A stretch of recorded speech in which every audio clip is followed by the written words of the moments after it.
you. The Hungarian gun remind me of when the single moms pumping their breasts. This baby ain't got no serum. That's a special K. Your last tune sound half moon. You need a bathroom. Under the show in Saskatoon, the Shambhala. Luckily I had some shroom. The Don Dada, just the elephant to half the room. I'm be between your witch legs like a magic broom. Bro, barnacles attached to a back. Bull like a super duty or dually. I bring change like Obama did. Terror like Osama did. I almost messed up. The half the room. I'm be between your witch legs like a magic broom. Bro, barnacles attached to a back. Bull like a super duty or dually. I bring change like I don't know what's happening. Terror like Osama did.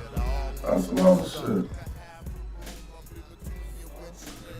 Alright, I'm tripping. I'm over here tripping. Look at your boy.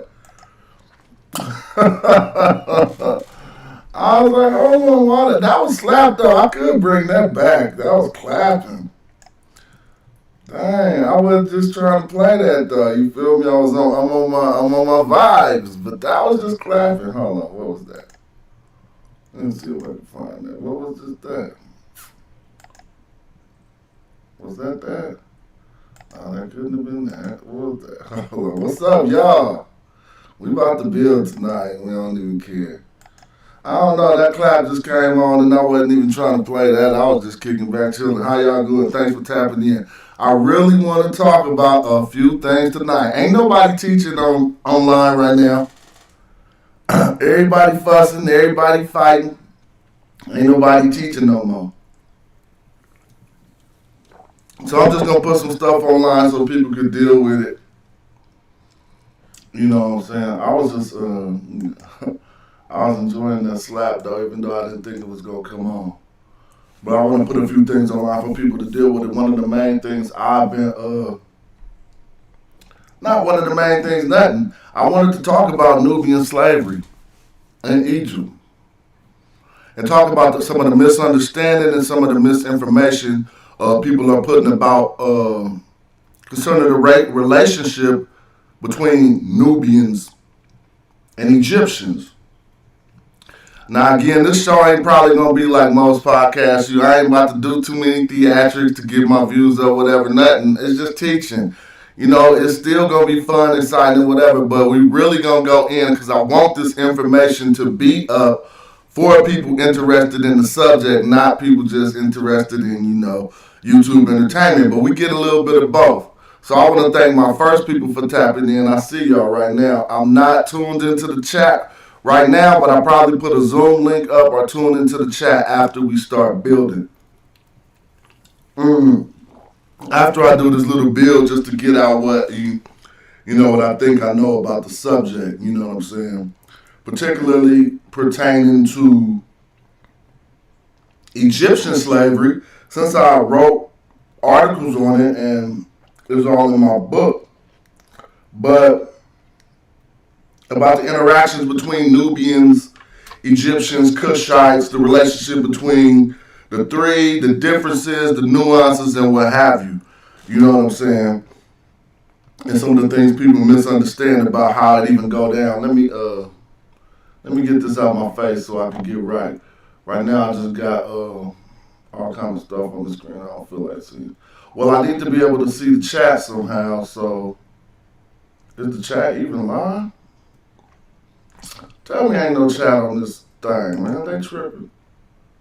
Let me see if I can turn on some chat, because I don't even see no chat, dude. I don't know what that's all about. Let me click this real quick, y'all. Click edit.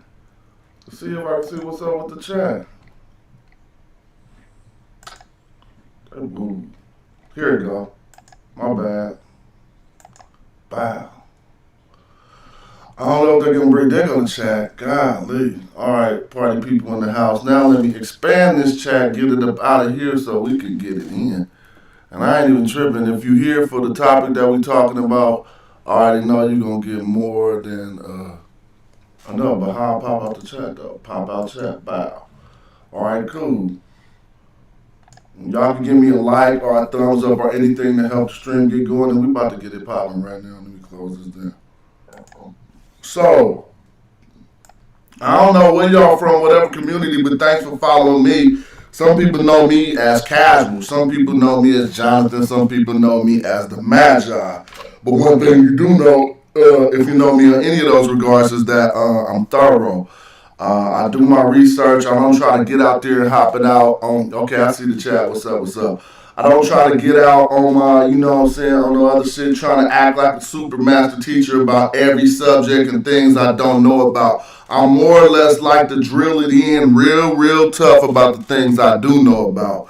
And when it comes to Kemet, Nubia, Egypt, and stuff like that, I'm from the Amid Raspah, but primarily and particularly, I'm from the Magi. I am the Magi, Magi, Misha from the Magi Archers. And if we want to talk about Medu Neter, the language, we'll get into a little bit of all that tonight. But I got some things to show. And I got some good stuff. And I ain't about to be tripping off all the little, like, for real. Trying to build a YouTube, that's all in the back of your head. Throw that out, bruh. We about to get to doing this knowledge and doing this talking. So if any of y'all got my book, Magi, a handbook for the conscious community, you possibly know my stance on a lot of this stuff pertaining to Nubia, Nubia's relationship with Egypt, slavery, and a few things. But since we got an apparatus to share the screen, I'm going to fill y'all in on something. If you don't got my book arrived as a collection of articles. Okay, let me try to stretch this out to where it's reading size so that anybody, following along can peep game. My book arrived as a collection of articles written on rapguide.wordpress.com. And the majority of these articles are really, well, I don't want to say really good, but let me just give you an example. I was just researching my own work. I went and I seen one of my pictures pop up, and it led me to this ancient Egyptian forum, which I used to be scared to even post in. And I see people sourcing my work and my material to win arguments. And there was this woman named the Lioness. They're making some argument about the relationship between Nubians and Egyptians, and she goes to my work here. What you're going to see next is when she killed dude. See, he putting up all these things or whatever. She come back with this quote, and it says, rapguide.wordpress. Let me make sure y'all seeing that. Yeah, rapguide.wordpress, which is my site, and the article I wrote under Atheops Neo Metamorpho, which really means the, I don't want to say burnt face. I will say etheric. Hold on, man. Where did my phone go? Somebody just called me on the phone and then it cut off, but I don't even know where my phone go to keep this shit from ringing. But that's the Neo-Matamoros, is how you say new Moor killer. And this is when I was debating the new Moors, the Neo-Moor, not the real Moor, but the new Moors who was coming with a lot of this, these pseudo-isms that I was trying to combat at that time, you feel me? I was debating against them talking about that, but I'm just showing you this how this woman was using my work in order to do some really good things and prove some good points. And so, dealing with that, I just want to lead you to that. Now, first we're going to find, it's all over gold, B. Let me start this. It really, think about Egypt. Think about anything they ever told you about Egypt from when you was young. It was about wealth, riches, gold in particular, okay? They gave us images of gold streets. They gave us images of gold-filled tombs. Europeans went on all kind of, trips just desecrating the ancient tombs looking for gold and treasure. But before that, in ancient times, it was all about gold too.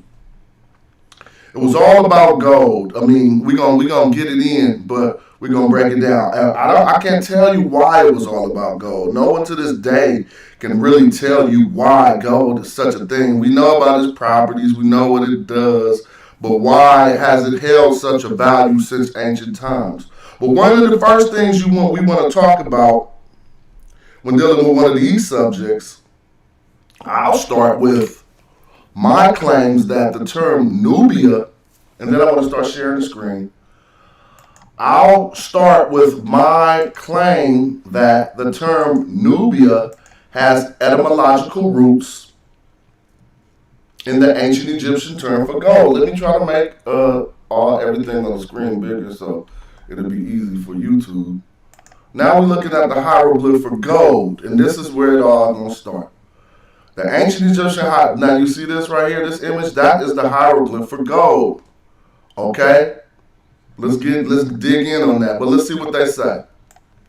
The ancient Egyptian hieroglyph representing gold, really this is a gold chain. Let's keep it a buck. So if you want to talk about how ancestrally and with your DNA, some things just stick with the people, rocking a gold chain is ancestrally Nubian, and I'm about to break it all the way down with this information. But that was just something. This is a gold chain. You can see both parts of the chain where it ain't tied around their neck yet. If you can't see my mouse, so I'm hovering over to this photograph to the right. That's a gold chain not tied up on the neck. And so we're dealing with that. But that ain't what we're tripping off. We're tripping off this. What does it say? Phonetic value NB. That's what it says. And so we have to guess the vowels, right? And so, let me go back. And so when guessing the vowels, you can put an E in there, you got neb. You can put a U in there, you got noob. You feel me? You can put an O, you got nob. But we know we got the N and the B for gold. All right? And so a lot of my research in this category arrives out of debate with people who told me that the term Nubia did not have etymological roots in the ancient Egyptian language. Now, they could be actually linguistically correct with that, but what I said was no, but the term Nubia does have etymological roots. It just wasn't used. No one was saying Nubia back in the day because the is Greek. So when the Romans and Greeks got there, they started talking about the gold, where it comes from, they will put an on the back of Nubia. That's how you say it in Greek. But let's just break it down. We're going to go all the way in and not a little bit in so that this information could be up for the youth to use for the future.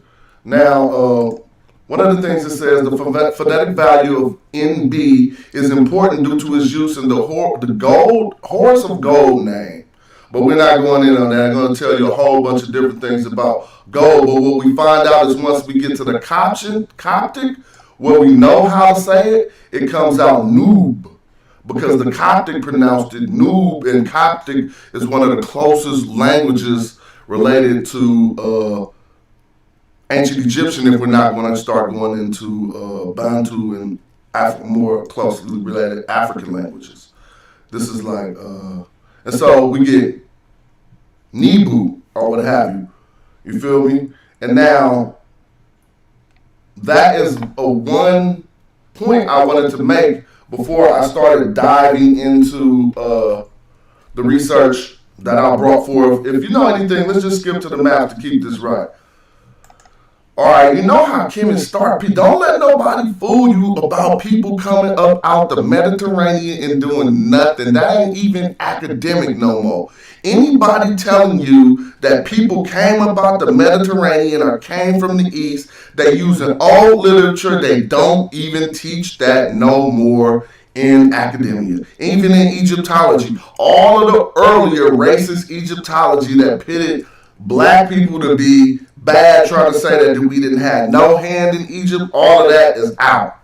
They're not teaching that no more. They even saying all the earlier stuff had racist ideology. So let's not fall for none of that no more, and let's deal with the real thing. So what I want to point out, one thing here is we got to deal with the flow of the Nile River. Okay, I'm just going to keep showing all the stuff. Let me see. We got to deal with the flow of the Nile River. All right, we got to deal with why these things are called this. Look at this. I'm a wiki for y'all, Upper and Lower Egypt for wiki. right? Now, I know people know about this, but we going deep on the relationship between Nubians and Egyptians and slavery. We're not just about to do no little ass overview. And so we're going to try to get it in. I wanted to show y'all in a map so you can get the visual of it. Actually, I should have just clicked images so you can get the visual of this right here.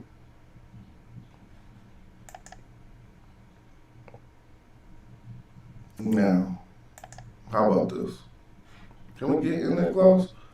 Damn. Well, what you need to understand is this. They're showing it over here. Let me see what y'all seeing. Okay, great. They're showing it. Now, the Nile flows from where you see Sudan further down into the Sudan out of the Mediterranean. It's one of the only rivers that flows from south to north because of the elevation in the mountains up by Lake Victoria. So it flows out south to north. Remember that. If you want to go into Egypt, you're going against the flow. You can't just get on no. It's hard work to get further down the Nile. So it was easier, obviously, for people to hop on this and just come down the Nile. Now, the areas, I want to show you a lot of different things. The areas between, you keep in mind that Upper Egypt is closer to what's called Lower Nubia. All right? You see right here, Lower Nubia, Upper Nubia. So the upper more you go, you're going deeper into Africa. Keep that in mind. Upper Egypt is closer, deeper into Africa, and Upper Nubia is deeper into Africa. And I got to make these points to let you know some shit. Excuse my language, I didn't mean to curse there. But look, what was the first gnome of Egypt? Let me see if I can see the chat. What was the first gnome of Egypt? Come on, let's break it down. I'm going to break this all the way out. Come on, y'all.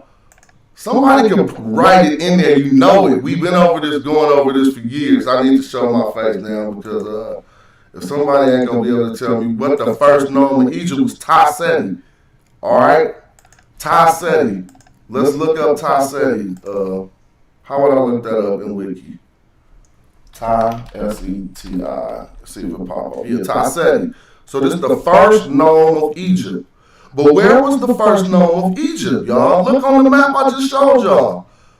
Ta-Seti way down here by Combe Obo. I know because it's in between the first cataract. And this is Aswan right here. All right? So Ta-Seti is way down here in the first, I repeat, the first gnome. You know what a gnome is? A gnome is a city.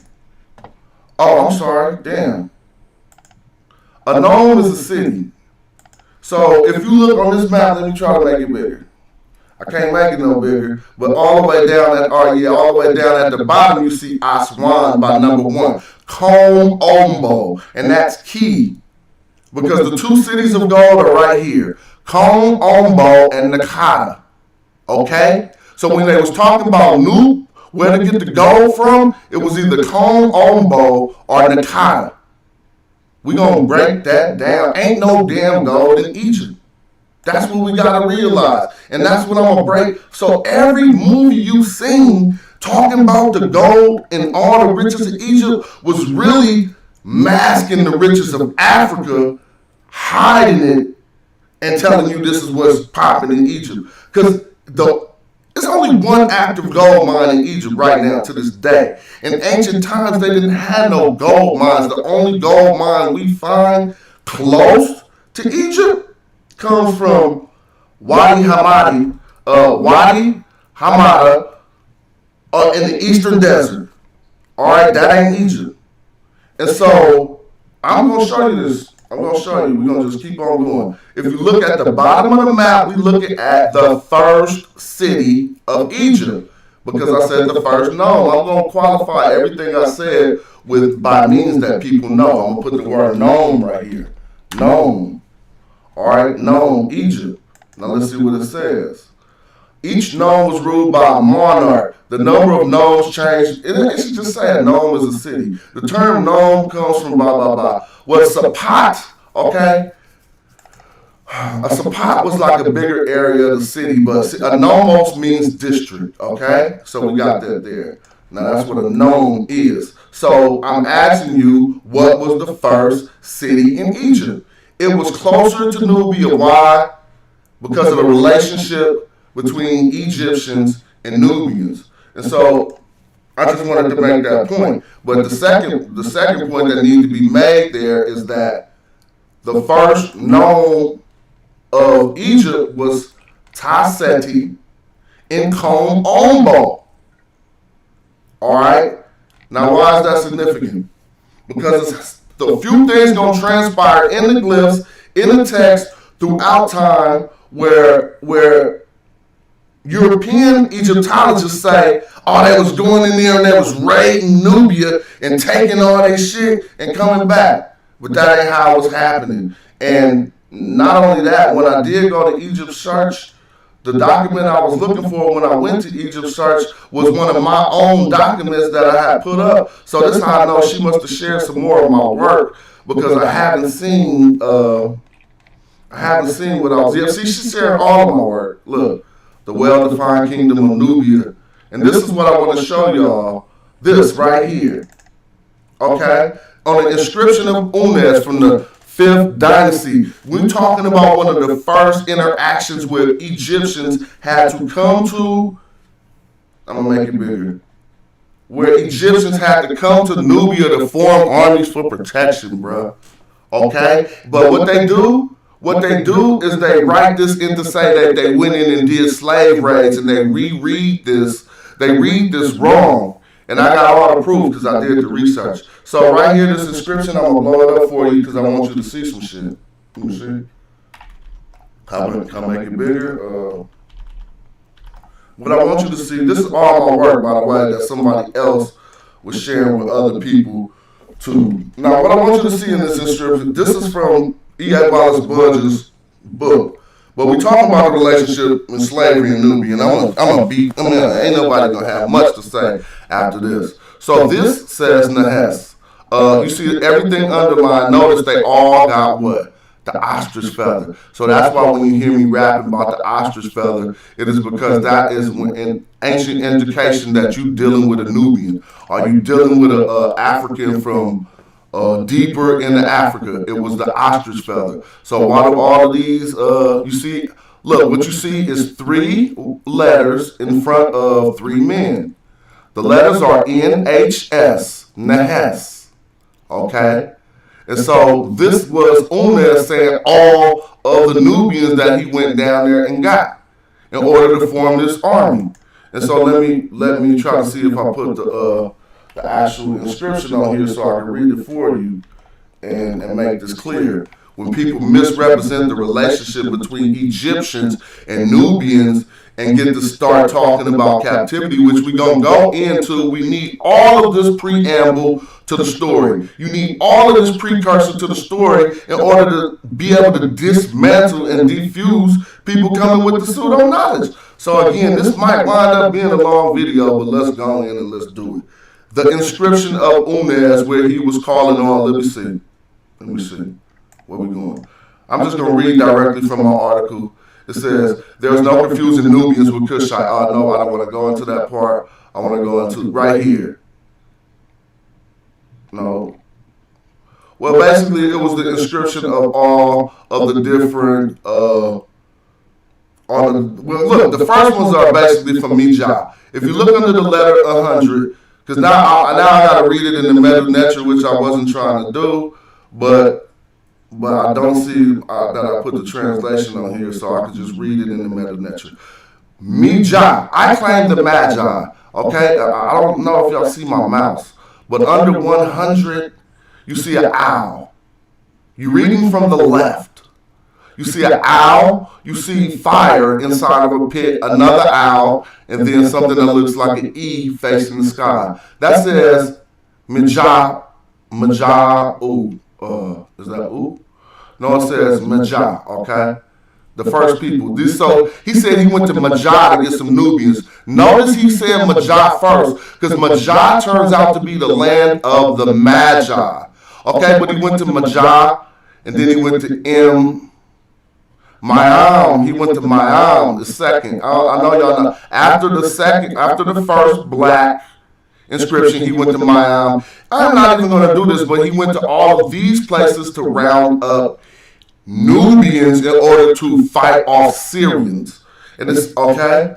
And so that's one thing we need to know before we start going too far into some of these relationships, because I'm going to show you some things. We need to keep in mind that a dynasty represented a new family of rule. And when a new family came into power, sometimes things switched up. And so when we started seeing cruelty directly towards Nubians for reasons of simply expanding borders and things like that, we're going to start dealing with Sin-Roset at about, I think about the 12th dynasty, if I'm not mistaken. All right, and what they call him Cirrhosis or whatever, but Sin-Roset would be his Egyptian name, and he was one of the first people. He didn't even look like a native, and he was one of the first people to draw these distinctions between Egyptians and Nubians. But just don't sleep, because I got some shit to show y'all. Hold on, I'm just going to dive in on that monkey ass deal. We're gonna skip all that, and we gonna deal with it. Because what I just brought y'all to was a vignette of an inscription from the tomb of Hord. Okay? And a lot of pseudo scholars, don't even worry about the coloration. I got the real thing up here that I can show you that too. Alright, but this is very good, and let me show you what I mean. A lot of people, pseudos, been looking at a crop of this, and they only see a crop from about this part. And pseudos like Dr. Wesley Muhammad, he cropped this part right here in order to give a bad impression. But I know he didn't see the whole inscription now. Because why would you crop this part to say that Egyptians, you see they got yokes around their neck and their arms are tied behind them. They are in bondage and they got the same ostrich feather on their head indicating that they are Nubians, correct? Okay? But really it's indicating that they're kind of like a warrior class, but whatever, it's indicating that they're Nubians. Everybody got the ostrich feather. So let's break it down. People who crop this little photo, like if I type slavery in Egypt, you're just going to see a crop of this. They leave out so much that it just sets themselves up for failure. So let's look at the entire scene, and you'll see why they don't even see shit on this scene that they could have used better. Because this scene, if you know how to read it, first of all, look at the direction everybody looking, so that's the direction it go. You always start at the bottom register, so it starts right here at the entrance to the door. Okay, this is where the scene starts. All right, and then basically you see the name of, y'all don't see my, let me see if y'all see my mouse. I hope y'all see my mouse. Let me see. Damn, why y'all ain't seeing my mouse? Well, you still see the name to the right. I'm reading to the right first. You see Neb. That, all right, let me go in and have a close. Fuck all that, this ain't a reading. Neb Keperu Ra Tadak Amen is what that says. Neb Keperu Ra Tadak Amen. And so this is tribute about to be made to Tadak Amen, and this is the entry scene. And so a few things to make note about this procession and about this scene. Well, now, and I want you to make real wise, keen note of this. First thing I want to say is the only Egyptians represented on this scene are possibly right here. Okay? These people with the olive feathers or whatever at the end of the procession, because they're the last people coming through the door. Everybody else already got through the door. But I'm going to show you the only Egyptians in this scene and bring some clarity to you. This group of people right here, let me show you. They even dress different. They ain't as fitted as the Nubians. One thing you're going to notice is Egyptians looked up to Nubians and how well they dressed. Nubians was way flyer than Egypt. I even got a clip of Brother Jabari talking about the same thing, and I actually got inscriptions of Egyptians jocking the way that Nubians dressed. But I'm going to show you it right here. They even represented themselves in their ways. The only ones that they're going to represent as fly as the Nubians is going to be the royalty. All right? And so let me show you. Because we got to show all this. before we get down to, it's even slavery on this inscription, but I want y'all to see it very well. All right, now, entering the door is the only Egyptians. Look what they got on, bro. They ain't even fitted. They got on these little scarves and shit with a little shirt. No royalty, no jewels, no nothing. All right? This is the tomb of Hoi. Let me break this all the way down. It would be so pseudo to try to use this inscription to say that Egyptians took Nubians as slaves because you don't know what's going on in here. You can't read it and you don't know what happened. And I'm not talking about the watchers. I'm talking about the people who tried to do that. And let me show you the reasons why. Because besides these people I showed you around here, the only other Egyptian in this scene, including this person, the only other Egyptian in this scene is Tarak. It's King Tut. This person standing in front of him, contrary to the pseudos, is not no goddamn new Egyptian. He's a Nubian by blood. And I'll prove that 10 times over. His name is Hoi. He's the viceroy of Kush. You see, a viceroy was not, to say viceroy in ancient Egyptian, you say Sa-Nisut.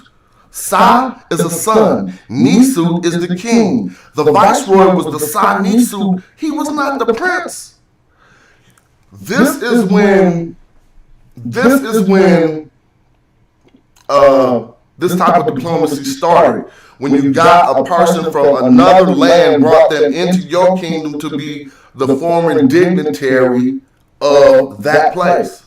Like we still be trying to do now. You see what I'm saying? And so this is key for you to understand about inscriptions like this and to understand about the relationship between Nubians and Egyptians. When you clearly see, I ain't even showed the most crazy thing on this yet, on this inscription yet. I'm saving it.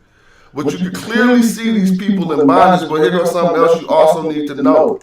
Why are they wives and children behind them crying in procession?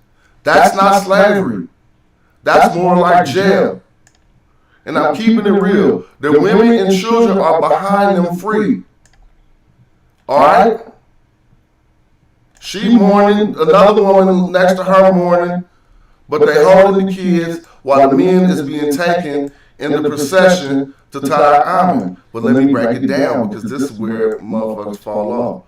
Who is this black person down here with the blackest face in the inscription? The boss of them all. He's the one who brought the procession from Nubia and presented it to Hoi right here. You see, Hoi's not tripping off the second register, trust me. Right here, it's just stuff with stuff. This is Haka Nefer, the prince of Miami, and it says it. Oh, you can't see. You can't see where my cursor is. Black dude down here kneeling on the ground in the praising stance is a Nubian prince, bringing tribute to Tarak.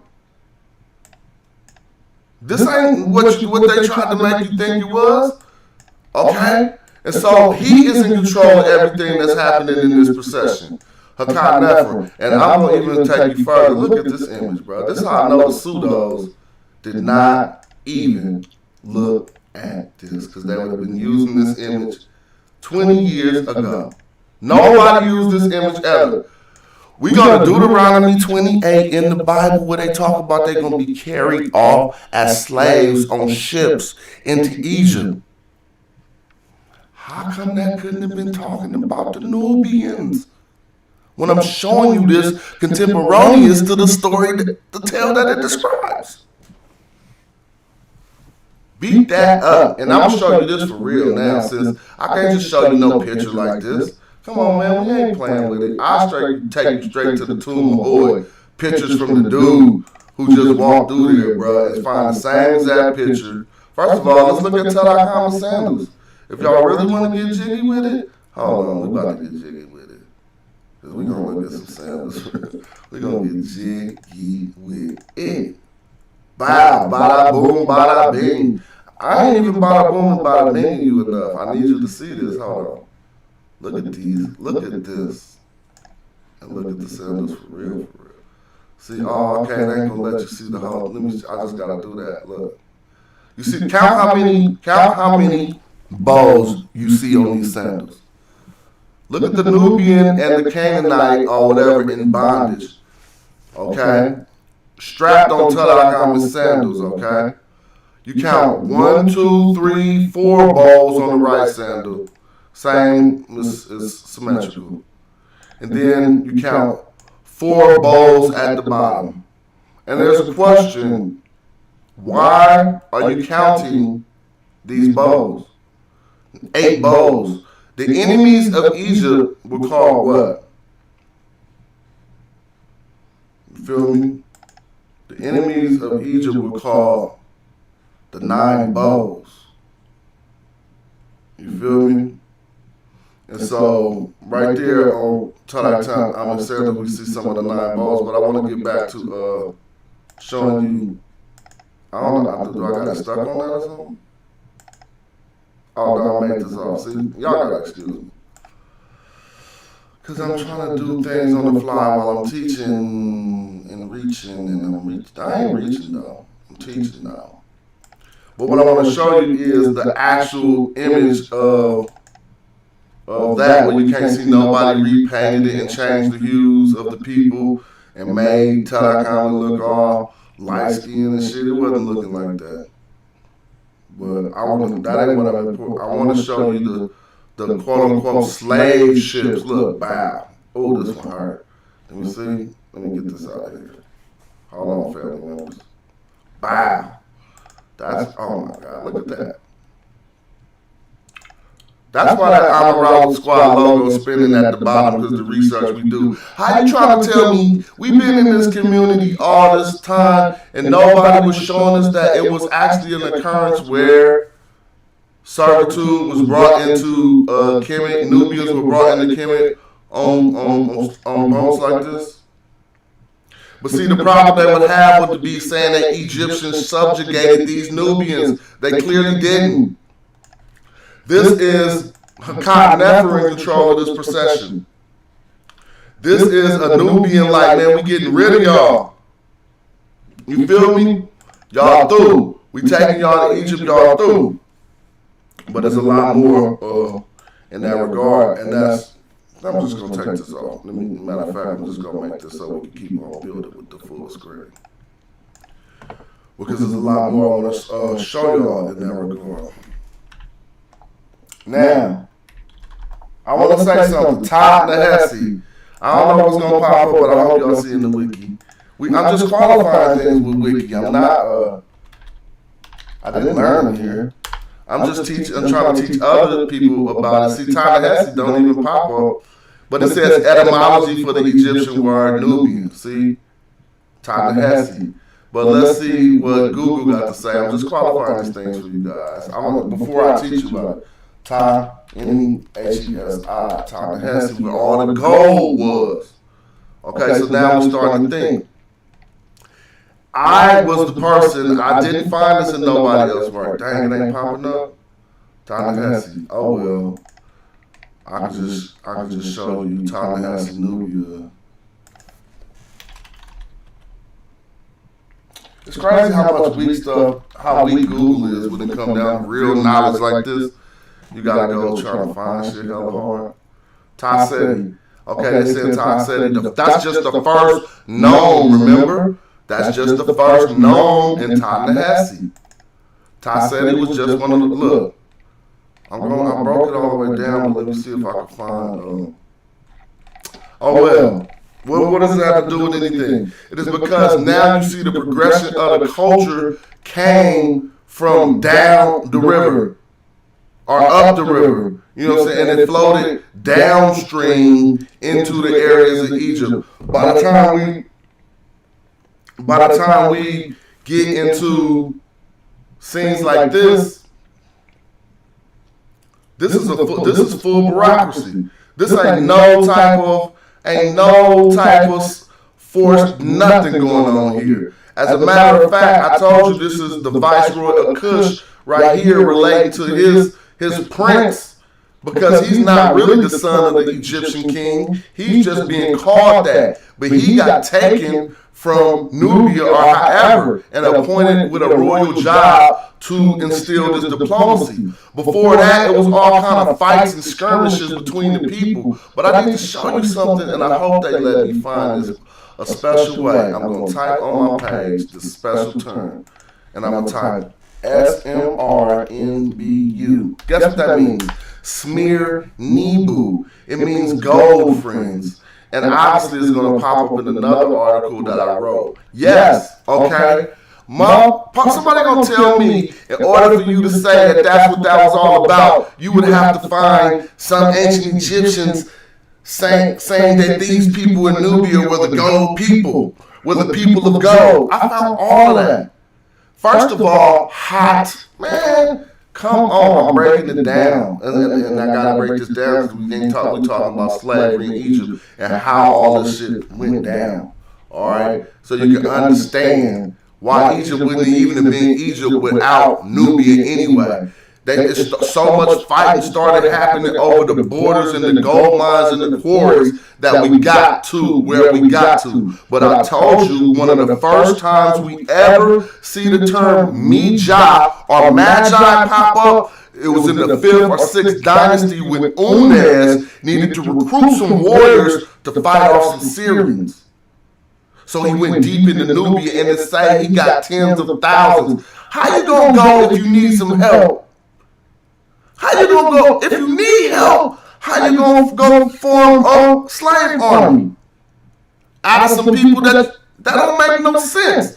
How you gonna go form a slave army when you need help to fight off some other people? The slaves will be fighting with them. Oh, what happened? It just clearly don't make no sense. So what? And the history of Egypt proves it. From when we first, I say we as the Magi, when we first appeared in Egypt, 5th dynasty, when Unes had to go to Mija, Mayam, he went to Wawat, and a few other places in the first cataract. Within the first cataract to get these Nubians to fight. But what I was talking about was smear Nebu. We can look that up. Smear means friends. We know what Nebu means because we just got through talking about that. Nebu being an etymological root to gold. In ancient Egyptian, Nubia, Nebu. Okay? Nubia. That's how the Greek said the place where you got to go. Simple. But I gotta get you to understand this because now you see, okay, what Egypt. After a while, Nubians was like, you know what? Y'all gotta do a little bit more to get this. It was all the way up until they built Hot Nub. Let me show you that now, just so we can get this in. Hot Nub. See, it say Hot Nub right here. When we built Hot, now you know Nub mean gold already, right? They can't lie to you no more. You almost can read this glyph right here. Messing with me, hold on. Let's blow up this glyph. You can read that because I just showed you what this is. It's Hot Nub. You already know the gold chain. Look, they can't lie. They put a gold chain over some mountains with a building next to it. Okay? Hot Nub. Hot is a house or a hoot. Hoot Nub is a house. Nub is gold. Hoot is a house. Nub is gold. What is Hot Nub? The house of gold. Now I'm going to read this. See, Hot Nub didn't get set up to not Tadak. I think it was Tutmosis was like, look, we about to stop fighting over all this damn gold. Oh, I didn't even know I didn't have screen big so y'all can see it.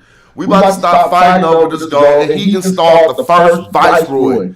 He got a Nubian and was like, look, I'm about to make you the man in Egypt if you make sure we got diplomacy between our people.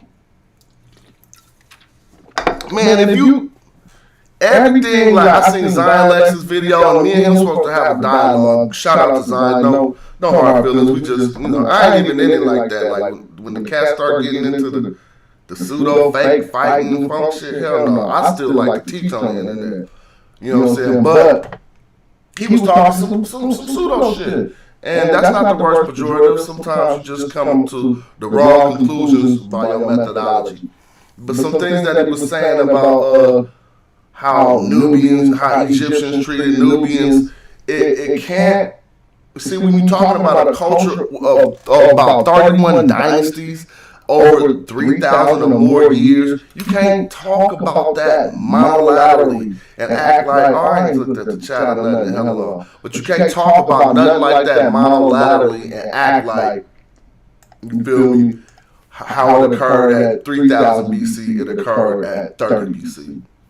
But I got too much work on this subject for real, so we ain't even started yet. This will be a long video for anyone interested. So right now we're talking about hot noob. Because why I'm talking about this? Because we're talking about the diplomacy that had to be installed in order for Egyptians and Nubians to stop fighting so much over the commodity that Egyptians wanted in order to build their thriving civilization. Egyptians wasn't nothing but some Nubians who went downstream first, bro.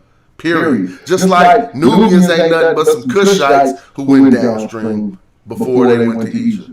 They stopped along the river at Cataracts. Cataracts are points in the river that you can't cross without taking a boat out. All right? That's what a cataract is. So if you're at the first cataract, you're at the first place where you got to stop and pull out the boat. All right, that's Nubian land. But again, I'm just read what they say right here. Hanub was a location of Egyptian alabaster quarries. That's BS. See how they try to do you? I just proved to you that look how I just gonna show you a lie in your face that you got enough knowledge now to know it's a lie. I mean, yeah, they did get some alabaster out of here, but Hanub was a gold quarry, as the ancient Egyptians say to you right here. Okay? Nub ain't alabaster. Nub is gold.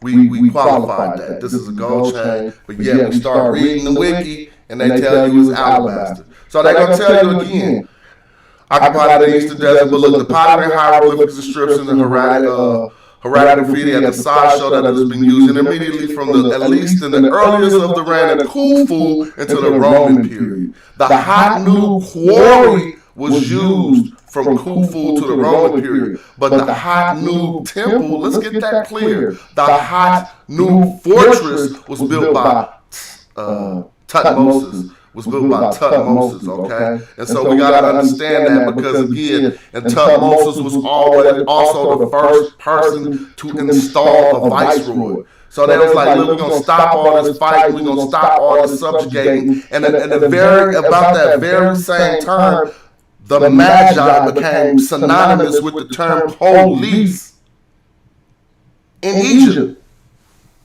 So how you going to be talking about Egyptians subjugating Nubians when the term for police in Egypt, not police like these bad police, I mean, some of the battles we got to deal with, but like the authoritarians or the overseers of the law were Nubians. Magi became synonymous with police, became synonymous with police in about the 18th dynasty. Okay? So what was going on here? It was stopping a lot of the beefing we seen. Now, again, I want to show you some more of this stuff so you can understand how this works. Okay? N-I-N-E. I'm just showing you in a place where you can learn. I ain't wiki, man. Trust me. You know I got my own book. N-I-N-E. And I never source wiki in my book. 9 bows. Let's click on this so we can understand how this works. Remember how many bows I had us count on Tarak Almond sandals? I did that for a reason. Tarak Almond had you feel me? He had the Nubian on the left, he had the Canaanite on the right, and they was both in bondage because they was members of the 9 bows. So we got to understand what the 9 bows are, and I'm making the screen, hardly making it big enough for people to read along. But obviously, if you know what the 9 bowls are, the 9 bowls is a visual representation in ancient Egyptian art of foreigners or others. Besides the 9 bowls, there are no other generic representations of foreigners. I don't want to hear about that stupid wiki shit. The 9 bowls are the enemies of Egypt. Okay? Got nothing to do with no damn foreigners. I proved that, and somebody did that really good. My brother Netter Neb came up with one. Netter Neb, shout out to Netter Neb, came up with an inscription where the 9 bowls were other cities in Egypt. The 9 bowls were other cities in Egypt. So what does this mean? It meant the primary enemies of the Pharaoh at different times were different people. People who would be subjugated for not forced labor and stuff, but going against certain things or whatever. If your religion, if y'all breaking out with some new religious cult in your city or whatever, we're going to come quell that. All right? For real. And so we got to, again, know about the 9 bowls. But there's certain other things I want to expose about this as we keep understanding how gold was significant in, because when they showed Hot Noob, when I showed Hot Noob, what they didn't show was the fortress that was built by Tutmosis. And I want to hear something. I don't even see his name on here. And so I definitely, I don't like that because that made me feel like I'm thinking about the wrong place. But I think they're just being boo-boo with their knowledge. Let's go here. I'm just trying to, I got it all in my own work. So I just like going outside my own work to show people shit because, you know, sometimes people don't really trust your work. But we want to talk about it right here. Let's go into the Stella Ascend set, dude. Come on, man. I'm not playing. Is this going to open up? Why did I click this link? I was about to say, hold on, my sources are still accurate. What's this? Why did it? Oh man, this is. Oh yeah, no, this is still Ref Slam, but you just got to know about this site. This is a good site, but damn, he must have took down all of the, especially a Hebrew site that I used to for. Damn. I just want to keep it rolling, so I'm not even about to trip off that. Hold on, let's get back to it. Anyway,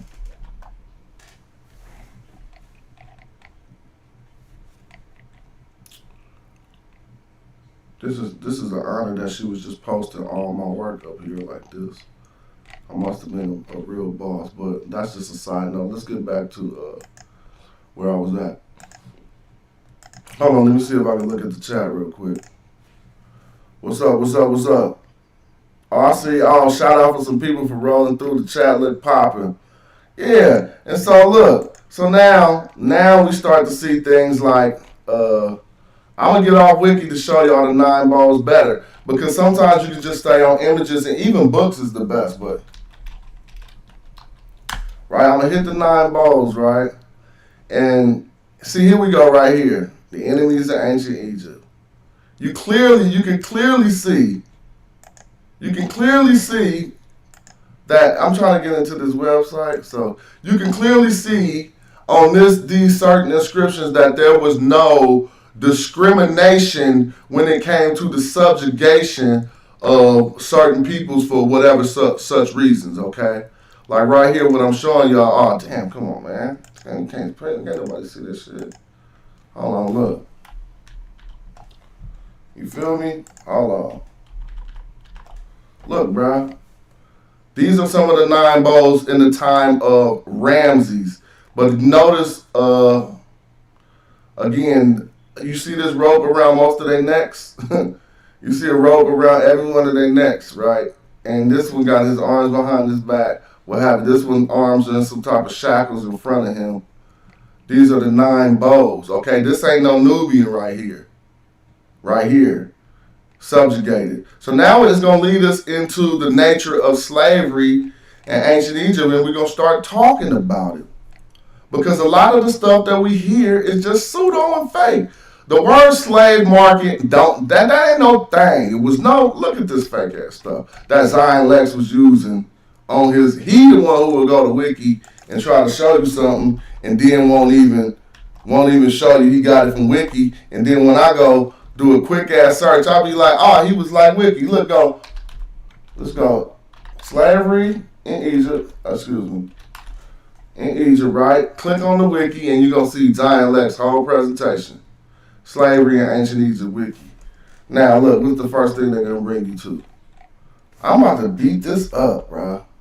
This is Zion Lex. So let me show y'all something to prove it. I gotta go in on this, dude. I gotta let you read this shit. I'm just making it super big on the screen so you can read. Excuse me, hold on. What does that say? Slave market with Nubian slaves waiting to be sold. Let's listen to how much bullshit that is. Excuse my language. I don't care. Let's listen to how much BS that is. Slave market with Nubian slaves waiting to be sold. Okay, what does that do? The sentence is multi-loaded and we have to trip off of it. It said it was a slave market. So it's implying an industry. It's implying slavery being an institution in the society. And this is all BS. This, matter of fact, if you do the knowledge on where, if you really do the knowledge on where this is from the tomb of Horem Eb or something. It's in the museum in Bologna or whatever. But if you can see this whole inscription, the cold part is what you see is two people, I can't front, two people do get taken off and dragged off to be chosen to be servants for Tarak Amen. You feel me? That did happen in this inscription, but what they're misreading here is saying that this was a slave market. Dang, okay, so they want to act like this, so I'm gonna get up out of here. Saying that was a slave market. That was just complete BS, and there was no such thing as a slave market in ancient Egypt. Actually, let me see something, man. When they talk about slavery, Paul Lovejoy, he did some of the extensive research on ancient Egyptian slavery. And he said it exists on the outskirts of society, but it was not a central institution. Let me show y'all what I mean in layman's terms with this inscription we're looking at right now. Okay? Look at this. You see all these people in this inscription? Really? They have to be all taken into account.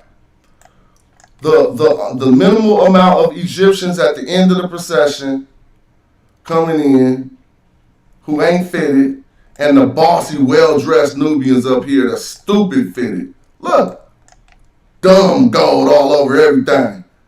I'm trying to show y'all the truth. Look at her. First of all, let's read this metal netter behind their head just to prove everything I'm saying. Take a snapshot of that later and come back and see if I'm telling the truth or not. This says, Mes-er. It would be like a great birth. So this is like a princess. Okay? Mes-er. Or this is talking about Mes-er Ma'am. The prince of Ma'am. Mes-er. The Mes-er is the prince.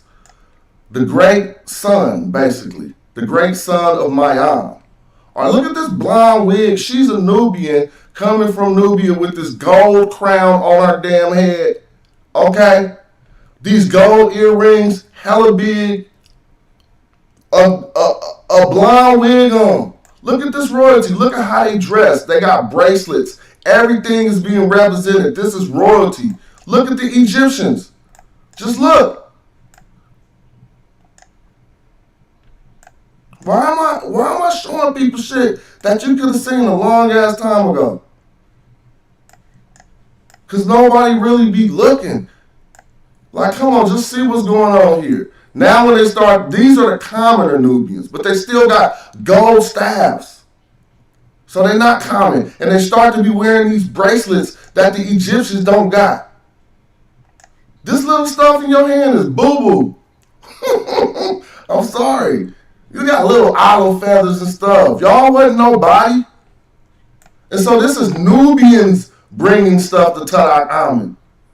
People twisting up history and saying, let me correct myself. This is Nubians bringing a procession to another Nubian who was down with Tadak Amen, who was in charge of dealing with Nubia. And when they brought these punks who must have did some egregious ass stuff, look how they dress too. Look, like they dress like they not nobody. And they got things around their necks and all of their arms is tied together. And they got the ostrich feather, which indicate they are Nubian, just like them. See, that's their people. Don't tell me nothing. Okay, but look at Hakan Nefer, the prince with the double ostrich feather. And you want to start talking about the double ostrich feather meaning Amen and all this stuff. We just got to break it down. Look at this. Gold, gold, gold. Y'all see the gold chains written there? These are gold chains. These black, these with 3 dots under them. That's that glyph we was just going over for gold. Nebu. Where did the gold come from? Nubia.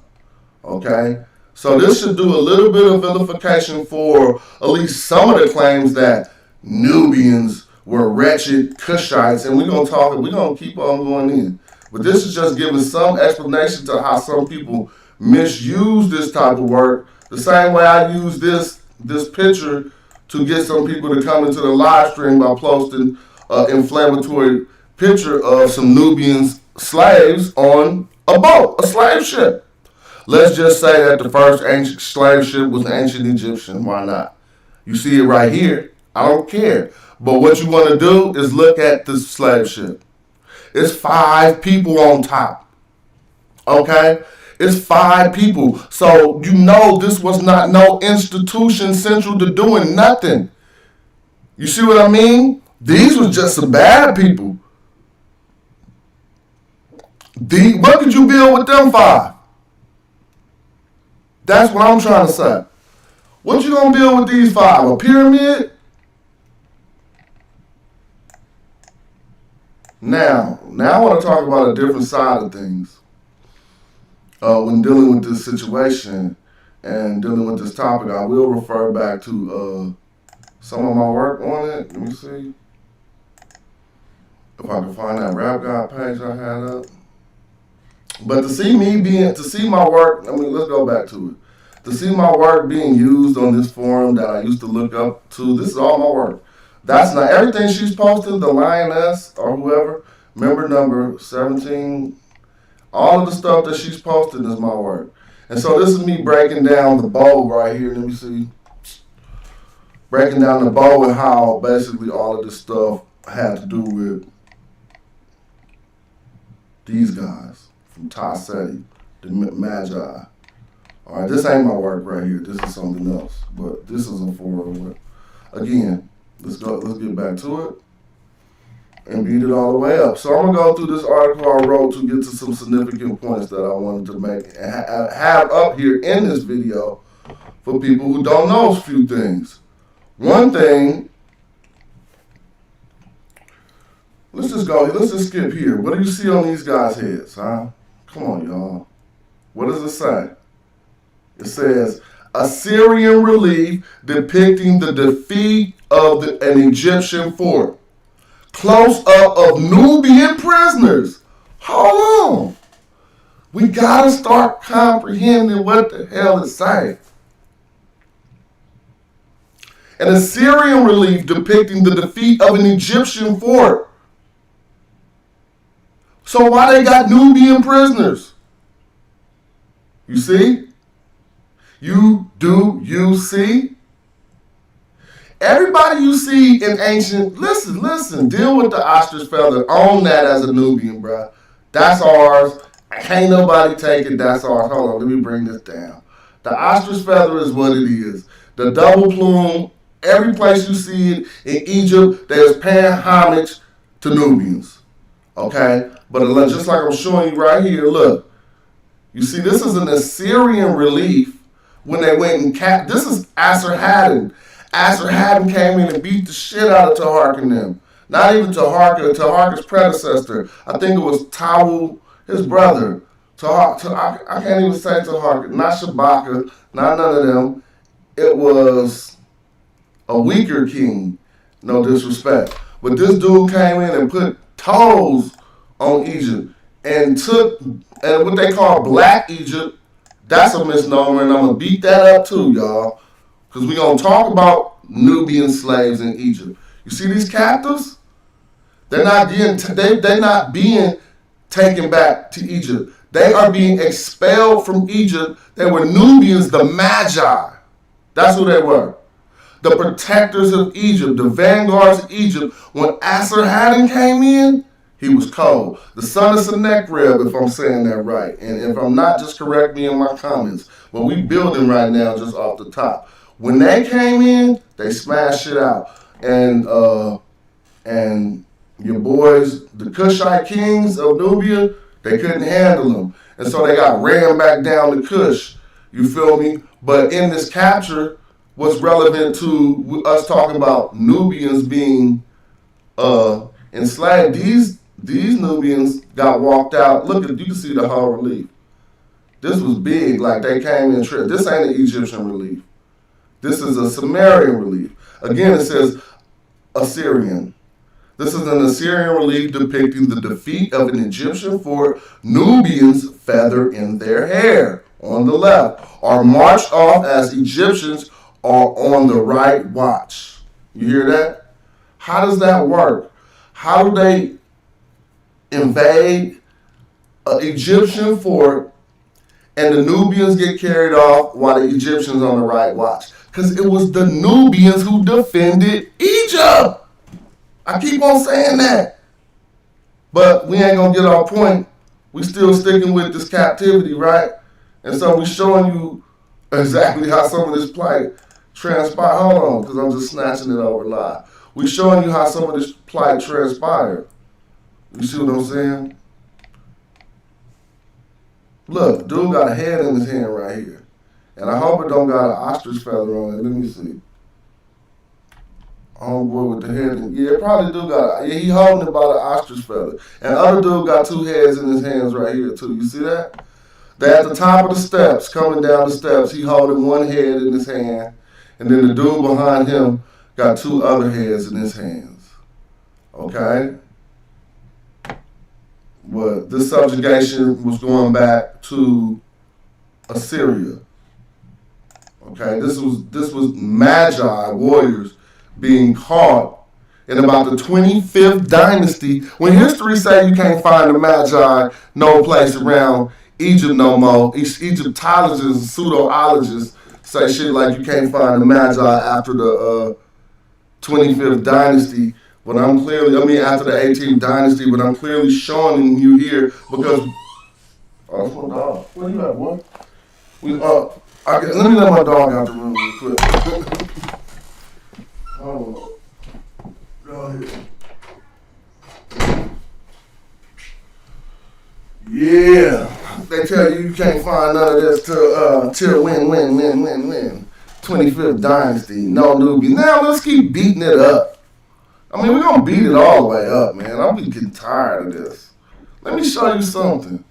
Dummies. I mean, no, I'm not talking to y'all. Trust me. Not nobody following me or watching my videos. I'm talking about the dummies who oppose this theory. Who be trying to act like they take all the white literature. What I mean, I'm talking about Egyptology, and I can substantiate the racism in Egyptology. All you got to do is ask Dr. Peter Lacavera at Emory University, where I took his class on Nubiology, took his course on Nubiology. He beating that shit up. He like, man, all that stuff was racist. Nubia made all of Egypt. He got it in his books. Peter Lacavera. Man, come on, man. Let me show you, man. Hold on. I ain't even tripping, though. I want to show you this, and we're going to use this again. So you know what Nahesi mean, right? It mean Nubian, right? So let's click on this and see what happened. What is this? Oh, this is the type of stuff people don't even be wanting you to know, man. It's right on Wiki, bruh. Golly. So you trying to tell me Nahesi Asarai was the ruler of Lower Egypt during the fragmented Second Intermediate period?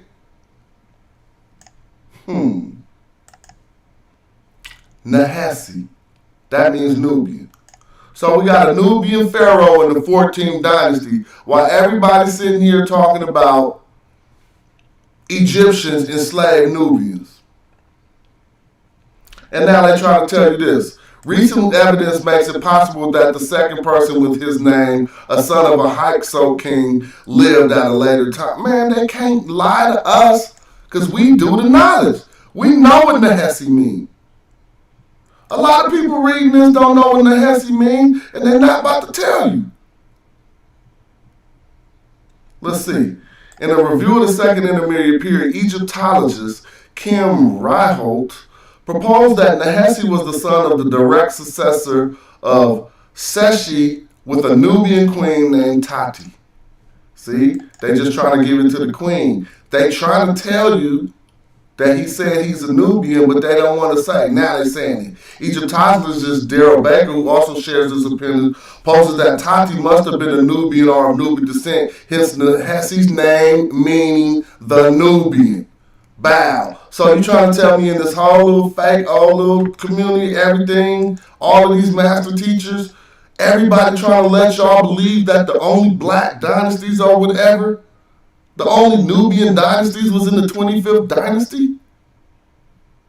Why would you name yourself the Nubian too? You see, you have 5 names. Okay? You have 5 names. But in one of your names, in your throne name, which is the name that they call you when you take the throne, you chose to call yourself Nahesi. Don't let nobody tell you nothing about the relationship, about no slavery. Yeah, it went down, and we're going to go there too, because I wrote on that too. Let's see if did I publish those articles. We're going to put Rap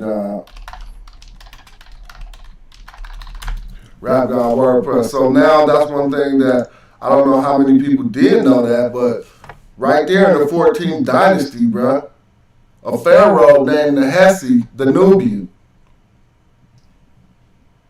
Matter of fact, if you study the Bible, come on, man. Man, let's just beat them up day. It's beat them up day. You got to keep on keeping the internet because people don't know everything. Phineas.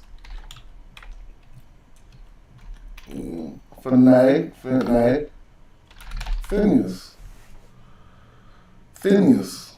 Do you know that Phineas, dude, really means the Nubian in ancient Egyptian? I gotta make this big so y'all can see. Yeah. Phineas mean. See, they ain't gonna tell you that because they gonna tell you the Hebrew. Now the world getting smarter. Back in the day, when you would research this, they wouldn't tell the truth. Now it's say the truth. The name Phineas probably comes from the Egyptian term Pa-Nahesi.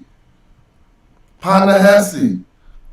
Now they're going to lie and say the bronze colored one. You see how that do? You see how that do? It don't got nothing to do with the bronze colored one. It clearly means the Nubian. Why is that significant? Because I want to go into the Bible, dude. Phineas Bible, dude. Golly. Talking about Nubians was enslaved by some Egyptians. But they got this Bible right here. See? See? This is why you got to... Hold on. You can't see what I see. I apologize for everybody. Let me show you. See? See what they do? This is how you do it. This is why you draw pictures and stuff. To mislead people. Look at this. You ain't gonna see nothing black over here with Phineas, but the name means the Nubian. See, now they gonna use some pseudo fake etymology that say it means something about the snake, but it don't mean nothing about the snake. I don't got no time to argue silly shit. It don't got nothing to do with the snake. If we got Phineas and ancient Egyptian, if we got Nehesi, and we can match these names and build up cognitive terms, then we understand that it's the same goddamn thing. You ain't gotta listen to people always trying to lie to you to keep you in their perspective. So let's go to Phineas in the Bible and deal with this. Because he was a high priest. And it started making more sense. Because ain't nobody gonna understand this. It just start getting too deep.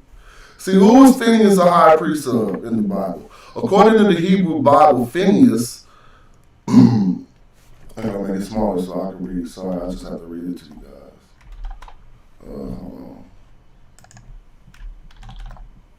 According to the Hebrew Bible, Phineas, like blah, blah, blah, was a priest during the Israelite Exodus. Why do that make? Oh my God, if you don't understand the Bible right, you never gonna understand the goddamn Bible. All of these secrets trying to tell you that they was coming up out of Nubia is crazy to me. Phineas, the Nubian, on the Exodus with Moses is a high priest. Moses' mama put him in the Nile to float down the Nile.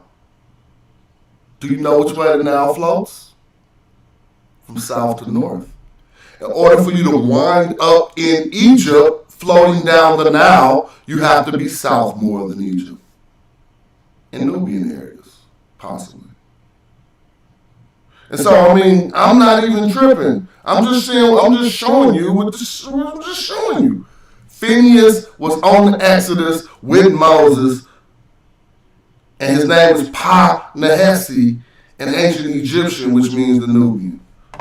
And so, now if you want to use that to say, yeah, Nubians were enslaved, then you can go right ahead.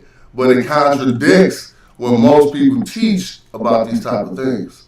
Okay, now I want to go into some of my work that I ain't even touched on yet, dude. I actually got articles on slavery. I ain't said not one word out of any, besides when I was talking about Hakan. I didn't even mention, one of my words of my writing on slavery, particularly because I was mounting an argument concerning slavery in Kemet. Now we can get started. See? I was mounting an argument in these articles against a brother who was writing and dialoguing with me. And so I had to write 2 articles. And when I wrote the second one, he fell back. His name was Dr. Wesley Muhammad. He said he was going to reply to these articles. This is in 2012. The good Dr. Wesley Muhammad, next up to be Farrakhan, said he was going to reply to these articles way back in 2012. But he instead liked to sweep them under the rug. And the reason why is because I made no claim, and all the way through the surf, I never, ever once made the claim that slavery didn't exist. I just wanted to provide, look, just like I say right here. Below, this is 2012. Below, please find leads, documents that could offer insight to the questions and structure of slavery in Kemet. I ain't just making this up. It's over 10 years ago almost. I am making my notes public to promote the advancement of research on the topic of slavery in Kemet. So this is my notes. If you can't understand it, you can't understand it, but it was just for me. The baseline analysis parameters for slavery in Kemet. Find human ownership. People owning other people. Find restricted freedoms of servants. You can't find this stuff. But here we go. Only go where your master says. Find a paying wage for workers, work stoppings. Find evidence of slave raids. Find rights to manumission. Man, I got all of that right here, bro. This was my research. Okay? So people be boo-boo. Let's go over some of this. We're going to really get into it. These are sources any of y'all can use, and this is public. This article is called Concerning Slavery in Kemet on my page. We're going to start with Hakan papyrus. I'm not going to go too long on each source. Hakan papyrus establishes that a him and a bak, which are 2 of the main words people say mean slave, They do not mean slave in the sense of chattel, meaning you did not own a him or you did not own a bak. They might be humble servants for you, just like any mason is a humble servant for another. Okay? But they're not your property. Now, and here's the quote that I got, that I extracted from the research of the Cataracts papyri, which says, well, first, let's go back up here, because I started up here. I'm sorry. Cataracts was a farmer in the Middle Kingdom. He was a free man. His papyri is significant in the study of Kemet. And he got like multiple documents, but this is a documented account of a man rising from a bak servant to a notable position in the society of ancient Egypt. That's key. He started off as a bak, what everybody say is a slave. All right. His epithets were him ka. Now that's cold, because if you do any meta nature, you know that a ka is the spirit, right? And the him is what? A servant. So he's the servant of the spirit. What did J.J. Shirley say he was? A worker of the funerary estate. Bak imparjet. Why does that mean worker of the funerary estate? Bak, a worker. She called him a worker. That's why I love J.J. Shirley's work. She don't say bak means slave. Bak imparjet. Worker in the funerary estate. It don't really say that. Let me tell you what it says. Bak in parjet. Bak means a worker. In is in. All right, let me break that down. That's like a building or something. You see what I'm saying? It's like the house of, and yeah, she said estate. So yeah, right. But jet means forever. So really it's the house of forever. See, they didn't look at death the way we look at death. All of the terms related to death really mean life. It's the house of forever. He's a worker in the house of Jet. Right? Jet. Let me show you, bro. Let me show you. Come on, man. D-J-E, Jed. Pillar. All right?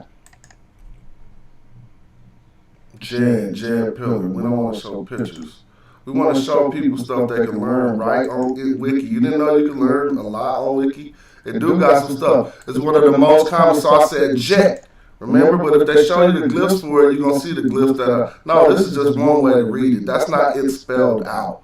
This is just, you should know when you see that glyph, this R12 over there, you can see jet. But when it's spelled out, it's written like the way that we just seen it. I can prove it. Hold on, let me see.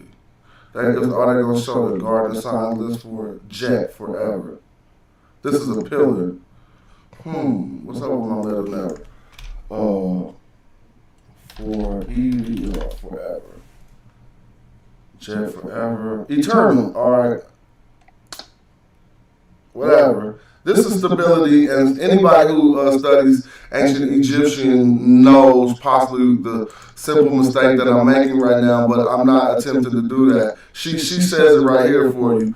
He was a worker in the funerary estate. And so his basically, he establishes that a bak and a him ain't a slave by cattle. But I got some better ones. And y'all can look into him, because look, he received a modest stipend for his service. A farmer would have remained dependent on his own land upon the land he administered for the mortuary code. So he got paid for his work, and we got the documents. Cataracts papyri establishes a stipend for Himu and a bak. Himu and a baku. Himu and baku is plural. Land which Cataracts refers to as my land may have included fields he received a perpetual endowment in return for his duties. But he was a bak, but he was a slave. So we got to start talking about the difference in servitude in ancient Egyptian society. Servitude in ancient Egyptian society. We got captivity in ancient Egyptian society. And they all were interrooted, meaning that if you captured hella people who was just trying to invade your thing, the only people that they treated really harsh, two people, Simrosat and Ramses II. Ramses II really branded the sea people. But look at the sea people. They got any, you talk about servitude or harsh treatment or anything trying to equate slavery and act like they subjugated the Nubians. Look at what happened to the sea people when they came into ancient Egypt. First of all, the sea people was deadly. If you don't know about the sea people, they're responsible for the end of the Bronze Age. All right? Am I wrong? Am I wrong? Oh my gosh, here we go again. I got a wiki everything for people. I'm just going into my brain and talking. But when I feel like, somebody might not be feeling me, see people. These dudes is responsible for bringing an end that was so vicious at sea. The sea people are purported seafarer confederations that attacked ancient Egypt and other regions of the Mediterranean, East Mediterranean, prior to and during the late Bronze Age collapse. They were the reason for the Bronze Age collapse. Now look at this famous scene from the north wall of Medinet Habu, where Ramses is depicting himself fighting off the sea people. But we talk about slavery, right? So we everything I just showed you is a lot different than the results that happened to these people. Bro, they got branded, bro. They did. Yes, Signlex said that too, and shout out to him for bringing that out. The people, we share information. Yes, these seafaring people who didn't get killed by the Magi archers. You see, it's funny because Ramses is not showing that his archers don't got an olive leaf in their head, but we clearly know that these was Magi archers, but I don't want to do. Ramses didn't want to give them that credit for it for some strange reason. He got Egyptian archers right here. Or they probably learned by the time of him how to be so good. But what they did was, in the story of the Battle of the Delta, these dudes, first of all, remember how, don't you remember that the Nile Delta flows south to north? So some invaders was in for it. They was trying to come up the Nile, so they can't just float down the Nile in order to invade. They got to use half of their crew for rowing power because the Nile flows south to north, which was good. Secondly, Ramses called the Magi, and they had a genius plan. They let them row far up enough to the river to where they was trapped and couldn't escape. And again, when you see that from 300 where they rain down all the arrows, that really comes from Ramses' orders to rain down these arrows on the sea people. And so now, if we look back on these images and we see at the bottom, you really can't really see it that good. Let's see if I can blow this up. At the bottom of the image, you're going to see the captives. The ones who got captured, because some got captured. And these captives got branded with Ramses' cartouche. Branded, yes, branded. Burned with his image on their arm to let them know that they was out of pocket. Let me see if I can deal with the chat if any of y'all out there.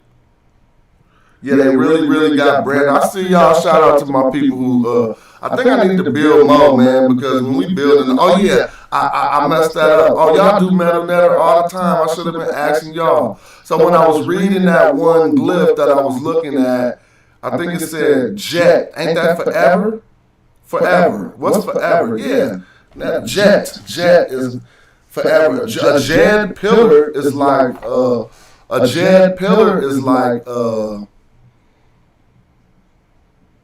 stability, but jet is like forever, if I'm not mistaken. I could be wrong. Nihi is forever too, but tell me where I'm wrong. You can, I like being corrected so that I can have right knowledge. So let's go on one more. I mean, actually, I was giving them out some knowledge from my work that I did back in the day, but I think I zoomed away from the page. So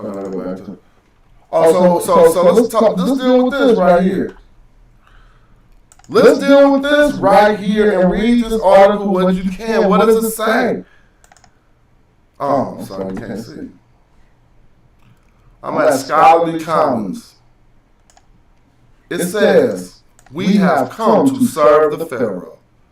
A study of the Magi and the A study of the Magi and Pangrave as an ethical group and as mercenaries, okay? From 2300 BC to, they say 1050 BC, but again, that's limiting. But what I want you to get out of this dissertation when you read it is what it's called. We have come to serve the Pharaoh. Let me tell you a story. The reason why she called that we have come to serve the Pharaoh, when you talk about ancient Egyptian servitude, it is because we found a papyri of two Magi women, whose men, something happened to their men. So it was two Magi women who came out the desert and they tried to come to the palace, and they said, "We have come to serve the Pharaoh." They was asking to be servants in the palace in this document because they couldn't feed themselves and they couldn't do no more, and they were simply asking to be servants into the palace. Now this document contradicts a few things, because there's a few people who say that if you were so lowly and a free person, you could be taken as a slave or something. But this contradicts that. They're offering themselves into servitude. You can clearly read the document. Again, it's called, "We have come to serve the Pharaoh." All you got to do is Google that and read it. And you're going to see these women were trying to sell themselves into servitude. Not only that, I can show you better accounts, dog. I got an account of a person trying to sell himself into servitude with all of his family and his grandchildren and stuff. Let me see if I can get back to this one. Let me show you something.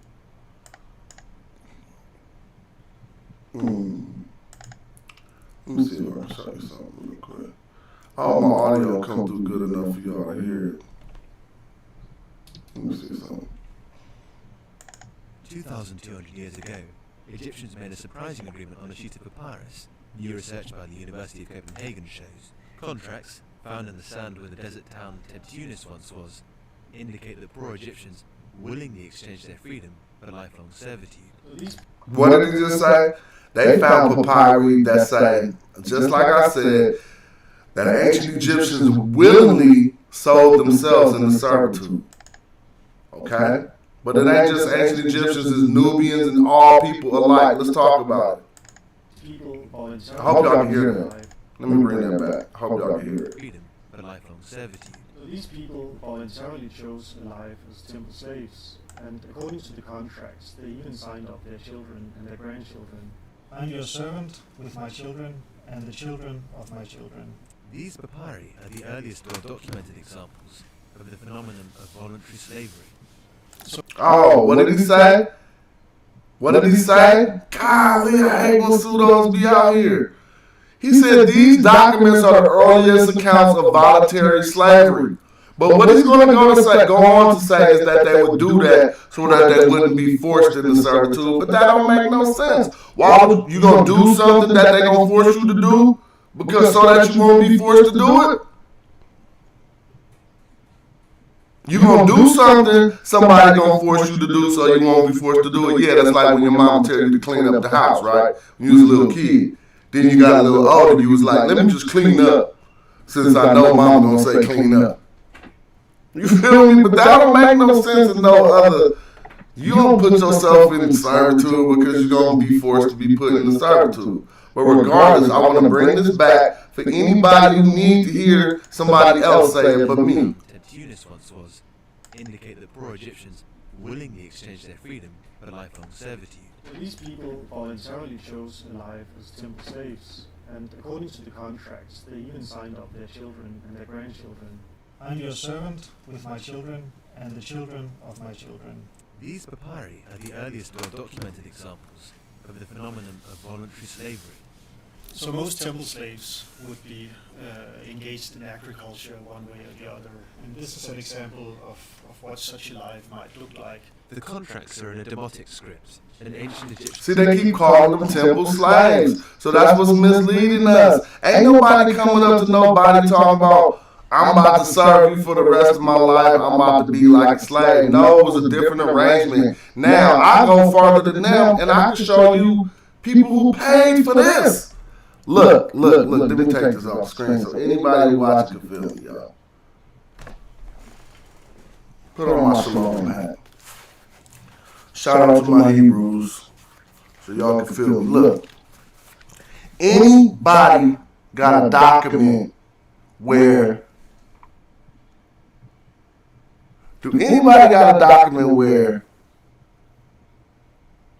not only was they selling themselves into slavery, dog. Check this out. They was gonna pay.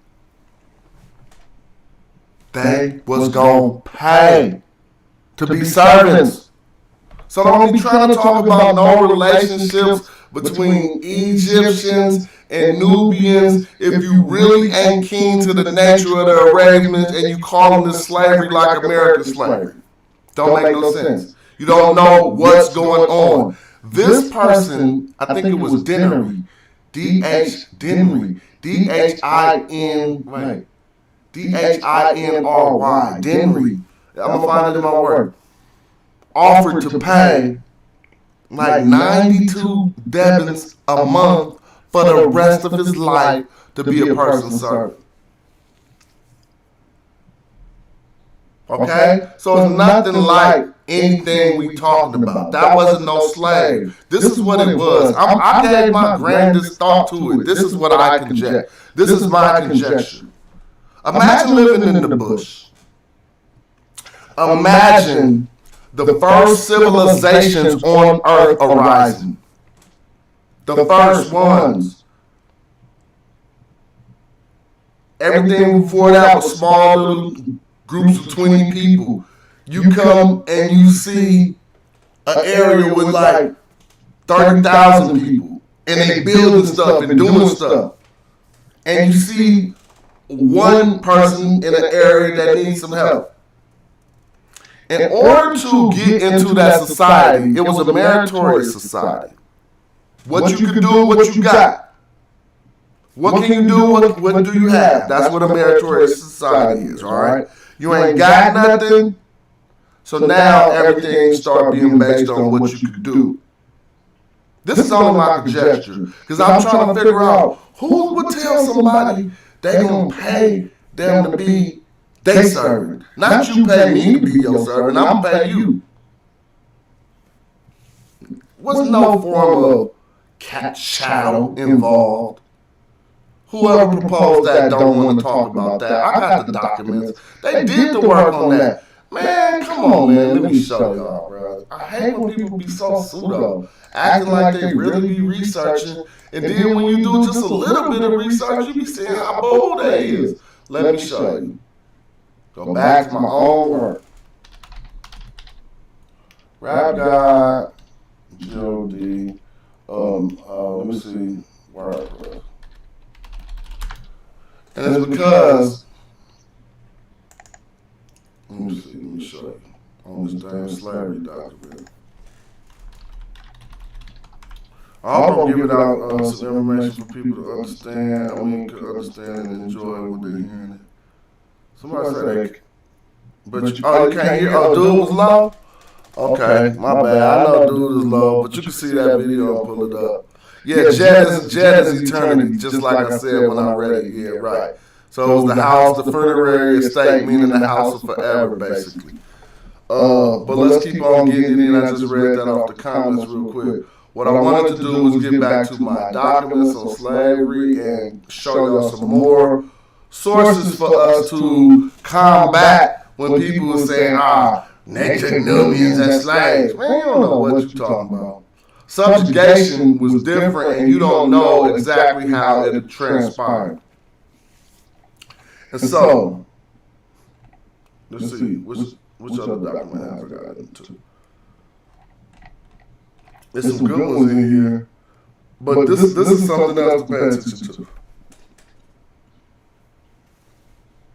In this adoption papyrus, if I recall correctly, Neb Nufu and Non Nufu, basically, one of them was dying.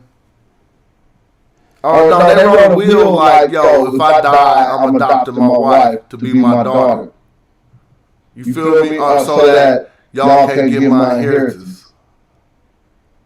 Let me see. Let's see if I'm correct. It says, thereupon Neb Nufu, my husband, made a writing for me, a musician of Seth Nafu, and made me his daughter. Told you. See, this is another thing, man. Because everybody be talking shit. Oh, talking about incest and all kind of crazy stuff that I ain't writing away. Because crazy stuff might have transpired. But did you know that in order to keep your brothers and stuff from taking your birthright or whatever was yours once you died, you would adopt your wife as your daughter and change her position in your family. Not the other way around like these motherfucking pseudos doing today. You feel me? I'm talking about the adoption papyri. Really look it up. It reads, thereupon Neb Nufu, my husband, made a writing for me, a musician of Seth Nanufi, and made me a daughter of his, and wrote down for me all he possessed, having no son nor daughter apart from myself. All profit that I have made with her, I will bequeath it to Nanufu, my wife, and if any of my own brothers or sisters arise to confront her at my death tomorrow or thereafter and say, let my brother's share be given to me before many and numerous witnesses, behold, I have made the bequest of Renufi, my wife, in this day before my sister. So basically the request was to adopt his wife as his daughter. So motherfuckers don't know what they talking about. And again, there is some servitude in here, but let's look at the significance of this. Neb Nufi adopted his wife to ensure that she inherited his things upon death. This would lead us to focus on the practice of adoption in the ancient Egyptian and how it related to slavery, as servants were often adopted, with their social status changed to family member from servant. Now we get to the bottom of a few things, right? Now you see why somebody say, oh, I'll pay you if I'm coming out the bush. And this is the first civilization ever. I will pay you. I'll work and pay you for you to bring me into your family. God, since I can't be this, and I'm called a bak or whatever. I'm a root. I'm a him. I'm a servant. But that ain't a slave. And we giving up too much work that nobody wouldn't want to be on the other side of this presentation with their little pseudo claims, with their wiki and shit. This is everything I'm giving you is 100. Papyrus and shit. I told you the adoption papyrus. I told you the papyrus of Hakanaki. You can go to the papyri, multiple papyrus of Hakanaki. Okay? And so we can look this up. Let's keep going. Dinner. Remember I tried to say his name earlier? I spelled it wrong. But it's Din Hurry. Yeah, the way I spelled it was the Henry. But I was talking about this person. Now listen to this. This is where it's about to get cold. Alright, don't even say nothing. I just told y'all enough about purchasing the slaves, alright? So let's read it. We purchased the female slave Dinnery, and she gave birth to these 3 children, 1 male and 2 female, and all 3. And I, Renufu, took them and nourished them and brought them. And I have reached to this day with them without their doing evil towards me. but they dealt well with me. I have no son or daughter except them. And the stable master, it says, and the stable master Potidu entered my house and took Tadamon, their elder sister, to wife. Him being related to me and being my younger brother. Oh, that's just a dagger to any stupid pseudo who don't do the homework. God, that's a dagger. Golly. Let me just go back. Dude, I told you this was your family, bruh. And this is a translation. So him saying I purchased a female slave. That's what the most of the translators is European, and they come from the European standpoint on things. So we arrive at, we purchased a female slave. But it's nothing that even the translations could do to take the goodness out of the statement. It says, we purchased a female slave, Denihuri, and she gave birth to these 3 children, and 1 male, 2 female, 3 in all. And I, Renifu, took them and nourished them and brought them up. And I have reached this day with them without their doing evil towards me. But they dealt well with me. I have no son nor daughter except them. Period. That's the boldest statement on the adoption papyri. You see what I'm trying to say? This is deep. Because he adopted his sister in this papyrus. I mean, he adopted his wife as his daughter in this papyrus so that she can get his inheritance. But he goes on to say, look, man, my servant's children is mine too. Don't even think about messing with my servant's children.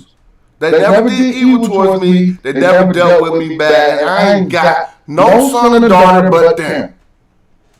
And even the stable master Potidu came to my house and took Ta Amino, the elder sister, to wife to be, so that he could be related. That's my little brother. So you can't tell me nothing about no goddamn slavery and how it was accounted. They turned out as a family. And I accepted him for her, and he is with her to this day. Now, I didn't even marvel over that in my research. I just said this document establishes the purchase of a human being. But you clearly see how that's different than anything else that we have ever encountered when dealing with slavery. Now, this is for the pseudos. They didn't even know it was something called the P count. And I ain't even good. Graphic.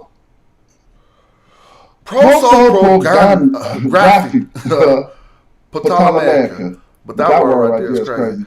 Prosopographica Ptolemaica. Okay? Prosopographica Ptolemaica. Okay? That's called the P count for sure. Guess what the P count is? Oh my God, these dudes is idiots. The P count is a project that lists all inhabitants of Egypt between 300 BC and 30 BC from the Greek, Egyptian, and Latin sources. Both authors are well documented. Guess what? Let me show you something. From 300 BC to 30 BC, guess how many slaves they found in the P count? 3.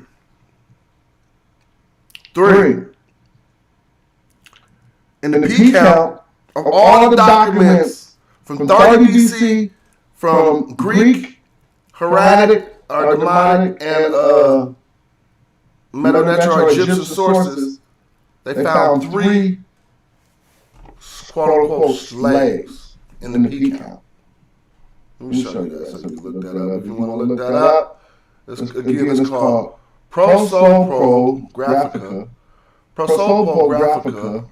Ptolemaica. I'm pretty sure prosopo means population. Graphica means a graph. Population, that's just my guess, but that's how it be working in Greek. Prosopo, let's see what the prosopo is. It's going to be the population. Greek, Oh, it's a face. It's a face. The form occurs in okay.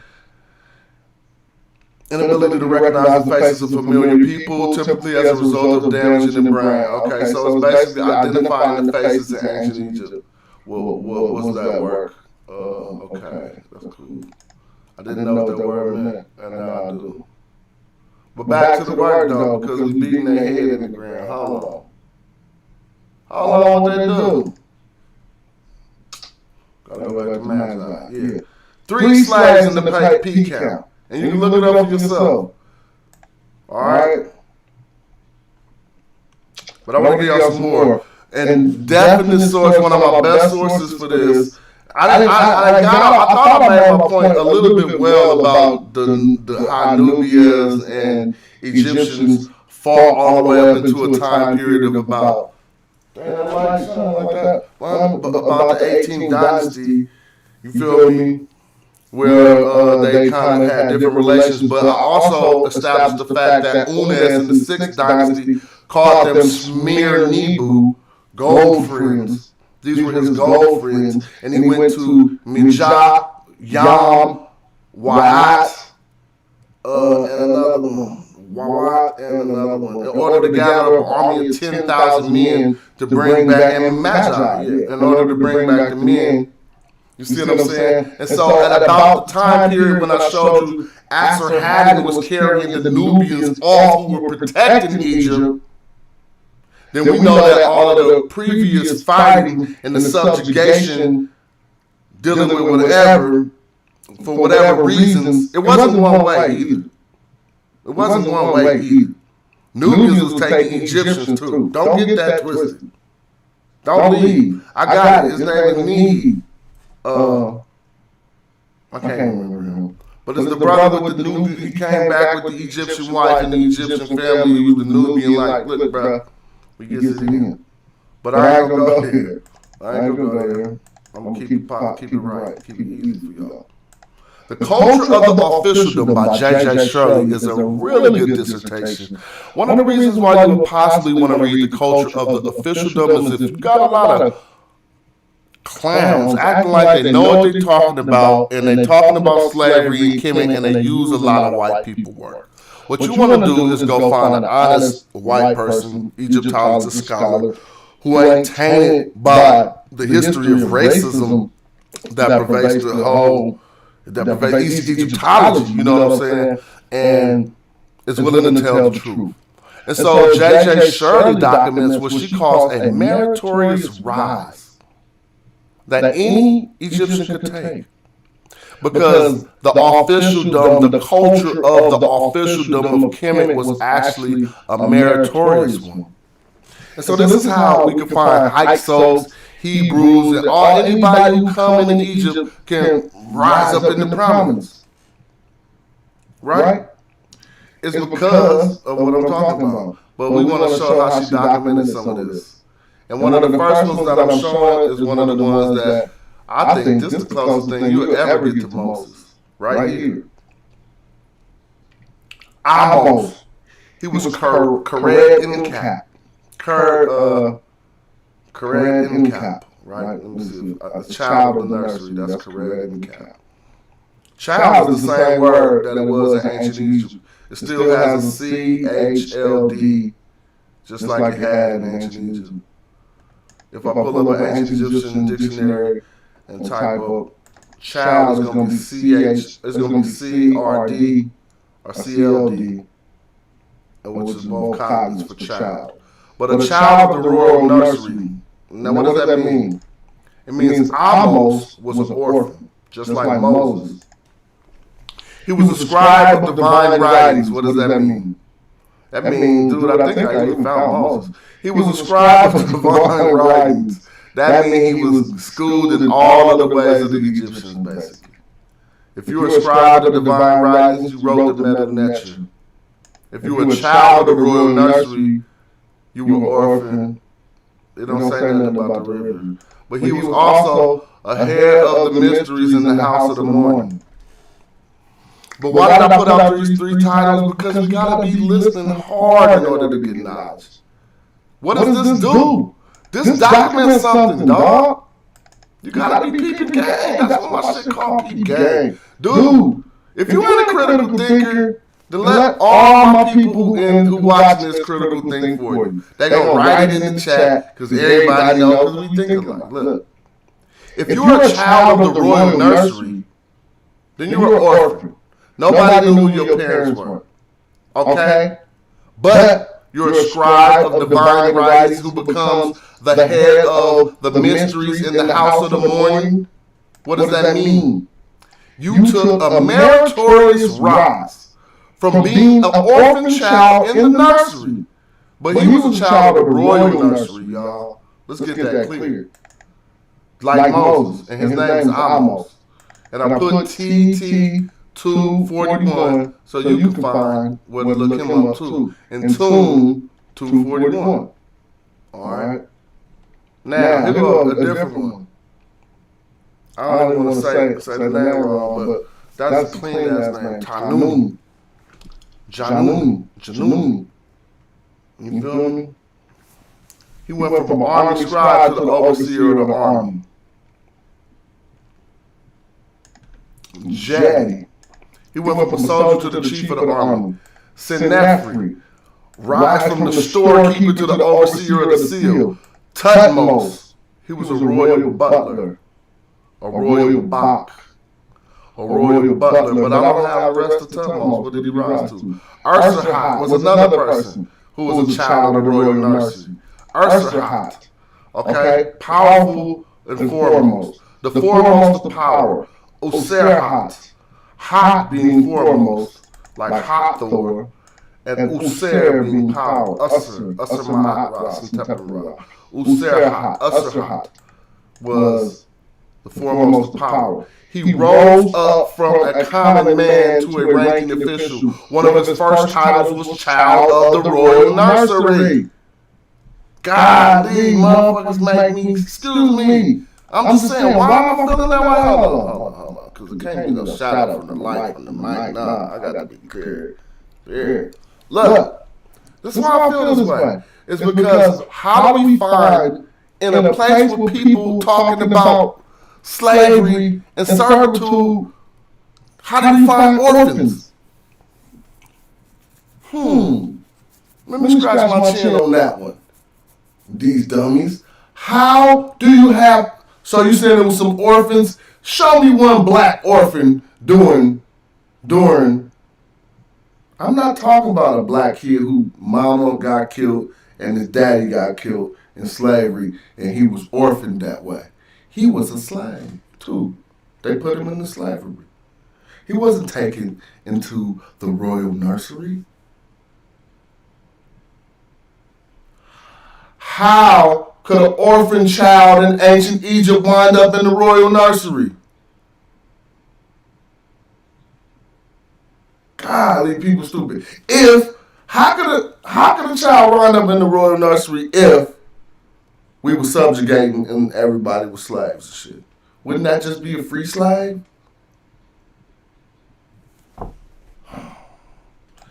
Usserha rose up as a common man to a ranking official. One of his first titles was Child of the Royal Nursery, indicating that he could have been an orphan or the son of a friend of the royal family. Yo. Oh, I thought my daughter tapped on the thing. Friend of the royal family. Usserha is a good example of a documented meritorious rise in Kemet. The officialdom of Kemet was not only based on heredity and nepotism, lower-ranking officials could ascend through the ranks. There was a merit-based system where the marut, M-R-T, take that in, and equate that with the cognate word merit. Golly. Don't we know how to substantiate cognates? Marut is an ancient Egyptian term. Ancient Egyptians didn't give us no vowels. All they gave us was an M, a R, and a T. And that word survives today as merit. M-R-T. A marut was the lowest point of society, basically. If you entered the society after just being a captive of war, and you are now a marut. All right? Additional facts that Marut did not mean slave. Tutmosis III had a daughter named Marut Amen. So why would he call his daughter a slave of Amen? Meret Amen. Meritet Amen, however you want to do it. It was M-R-T Amen. All right? Did he call his daughter the slave? No. He didn't call his daughter a slave. Amos had a daughter named Meret Amen. Were these slave daughters? This means a servant of Amen. Now let's talk about Corvee. Do we understand Corvee? People talk about, how y'all talk about slavery, talk about chattel slavery, and I ain't never heard nobody talk about Corvee. Real talk though. Real talk. Corvee. However they want to say, I don't care. A day's unpaid labor due to the Lord by vassals under a French feudal system. Let's break that down.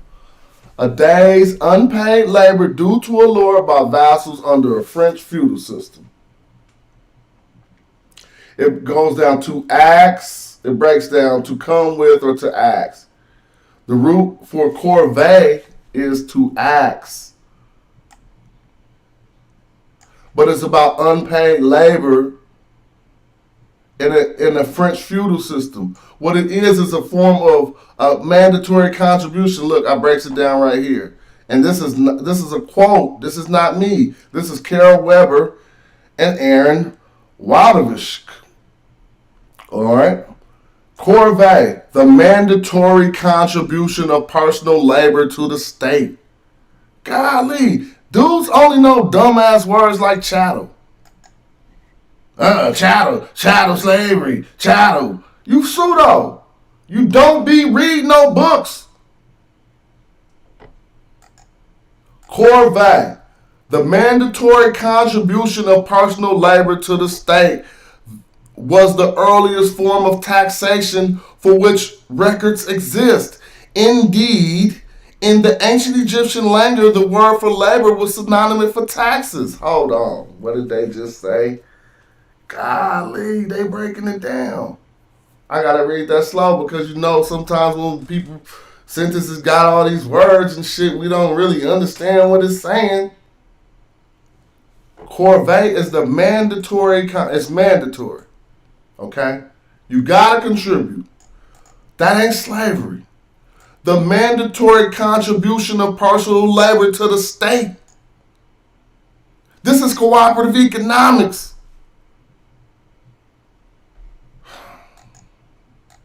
The mandatory contribution of personal labor to the state was the earliest form of taxation. But we got the negative connotation on taxation, like it's a pejorative used in this term. It's not. If you in a cooperative economic socialist society, you're going to work to contribute to the pot. That's not taxation. But I understand their use of it, so I'm not knocking how they used it. I'm just clearly saying that ain't necessarily taxation. Hold on, we're going to go in on this shit. Talking about Nubians. Corvée was not defined as slavery, but here taxation as a mandatory contribution of labor. It does not speak to restricted freedoms. It speaks towards taxation. We got to keep that in mind. But just because you had to make a mandatory contribution don't got nothing to do with what you did with the rest of your time outside of that mandatory contribution. Now we talk about manumission because these are the things we have to find, the tenets you have to find, and this is going to be somebody's head. You could probably read the sentence already though, but it's just crazy, bro. I shouldn't be going backwards on people. They gave us this book that said Jews were slaves in Egypt. It was called the Bible, so we had to try to make that work. But when you do the real knowledge, shalom. But when you do the real knowledge, you start to see. Manumission. What is manumission exactly? Manumission is basically like, you got to let your slave go eventually. That's what manumission is. Manumission is like, yo, let that motherfucker go now. You feel me? Like he didn't been here 70 years. That's Manumission. But let's in order for us to keep qualifying things with Wiki, let's see what Wiki say Manumission is. Oh my God. Manumission definition. Release from slavery, basically, right? Manumission. They say manumission. So it's release from slavery. That's manumission. But really, the rights to manumission is like, bruh, it's been so long. Like, certain slave cultures have rights to manumission, okay? Ancient Egyptian society was not a slave culture. So what I pointed out in this is that you don't find rights to manumission. But the coldest part that the research finds is that when you do find rights to manumission, it's different than what you would ever expect. And I put this forward. The first attestation to manumission Egypt was in the 27th dynasty. All right? By a slave girl owned by a Jew named Meshulam. I repeat. By a slave girl owned by a Jew named Meshulam. What? Did that sentence say? The first attestation to manumission in Egypt was in the 27th dynasty, and this slave girl was owned by a Jew? Where that's at in the Bible? Where that's at in the Bible? Where that's at in the Bible? Okay, and so that's just a little bit of my notes I wanted to put forward for you, just a little bit of them to put forward for you to further that research. But then I went in more on it because Dr. Wesley didn't fall down. I wasn't trying to beat him up with that article. I just put it out there so people could know to fall back and shut up. But he didn't fall back and shut up. He doubled down. So then I beat his brains back. You know, this is a battle rap. You go first round, second round, third round. You don't come out the gate with unless that's your strategy, like, I'm going to kill him in the first. But with this strategy, I wasn't like, I'm going to kill him in the first. Now, I'm about to kill him. Since he tried to get all pseudo and start talking about me, he was like, oh, who is this rap god? That's what he said. I wrote this shit after that. Kemet, Nubia, and black-on-black slavery between reality and romanticism revisited. Because he wrote that article. He wrote Kemet, Nubia, and black-on-black slavery. You see, I've been doing this argument for a long-ass time. 2012, he tried to say Kemet and Nubia had some black-on-black slavery going on. And it was we dealing with reality or romanticism. So I said I did a detail in the application of the sources and quotes used by Dr. Wesley Muhammad. And he fell the fuck back. Especially because he had to look at that picture on the top of the page when he was reading it. I could tell what he felt. Just imagine you reading that scholarship and you got to look at that at the top of the page. You're not even going to trip. I'm just keeping it real. You're not going to trip. He let me do all this shit, didn't respond nothing, and was saying he was. In part one of a short, we still dealing with these people because these are the people who told y'all that this was slavery. Why I'm not going to deal with it? Why would I not deal with the top people who told y'all this shit? In this community anywhere. Zion Lex said this shit. I told him on Instagram, let's talk about this shit one day, bro. Bring all your books, bring your sources. We've grown in the motherfucker. We not on that little kid shit. I told Dr. Wesley Muhammad, let's do it. I beat him up on Blog Talk Radio plenty of times. He went running. He said he was going to respond to me in this book. He didn't respond to me.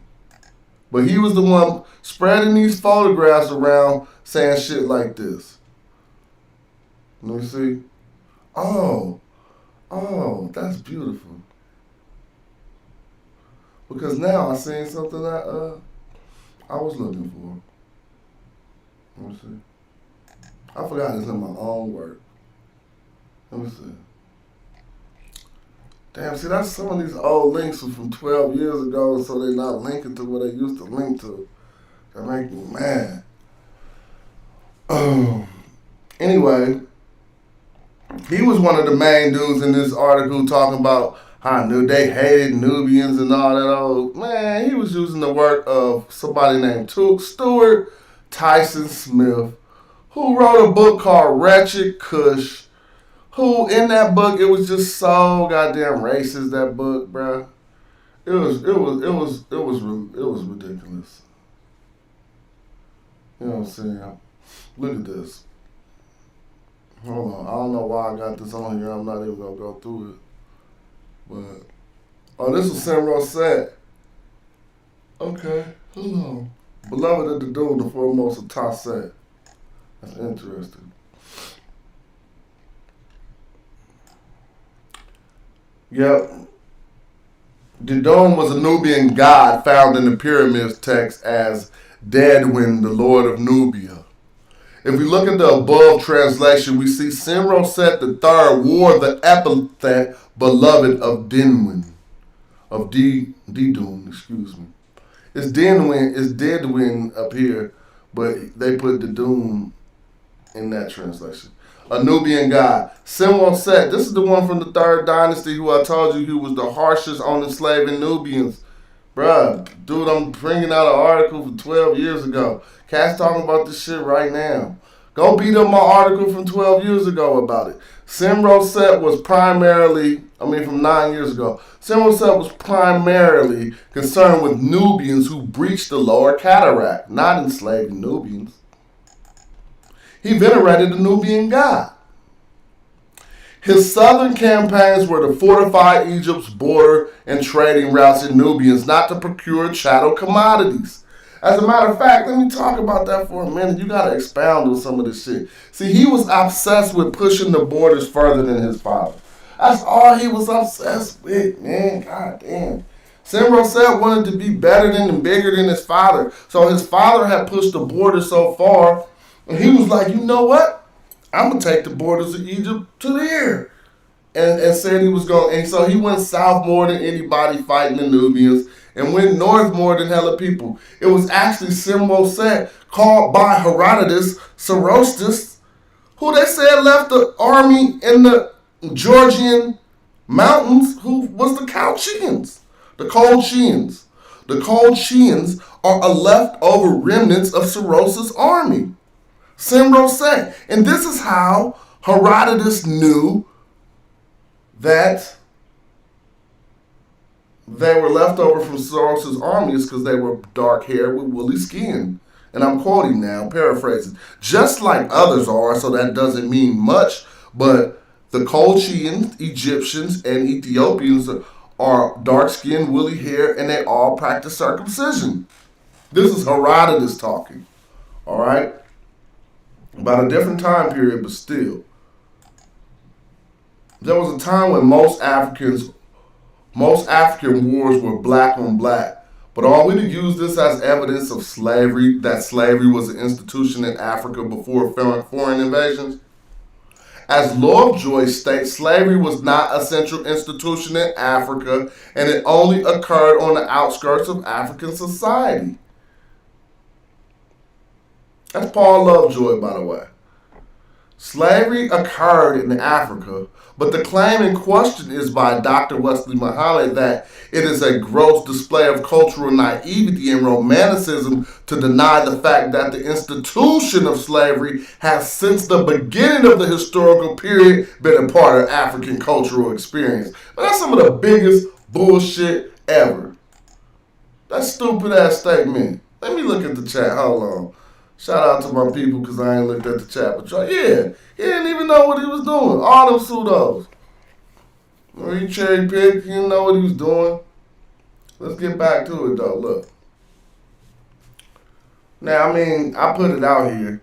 On page 141 of the Daily Life of the Nubians, Robert Bianchi explains how the Objective of the New Kingdom campaigns in the Nubians was to secure trading routes, not to slay or subjugate Nubians.